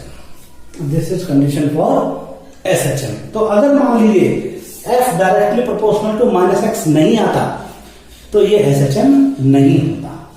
तो बेटा ये बहुत अच्छा न्यूमेरिकल है, अच्छे से देखिए, नहीं समझ आए तो फिर कॉल कीजिए। तो ये आपके पास का कंडीशन ऑफ SHM मिला रहता है इसको, ठीक है। और देखिए नेक्स्ट थर्ड पार्ट में आपसे पूछा है फ्रीक्वेंसीज का रेशियो। क्या पूछा आपसे, फ्रीक्वेंसीज का रेशियो। फ्रीक्वेंसीज का रेशियो क्या है, फ्रीक्वेंसीज का रेशियो देखिए, हमने आपको बताया था कि जो हमने इस कंडीशन में फोर्स निकाली थी, इस कंडीशन में हमने ऐसा डिस्प्लेस किया था x को, तो इस कंडीशन में फोर्स निकाली थी, फोर्स कितनी आई थी, -KQ x अपॉन कितना आया था, r की पावर 3, ये आया था, r की पावर 3, ये कैलकुलेट होकर आया था।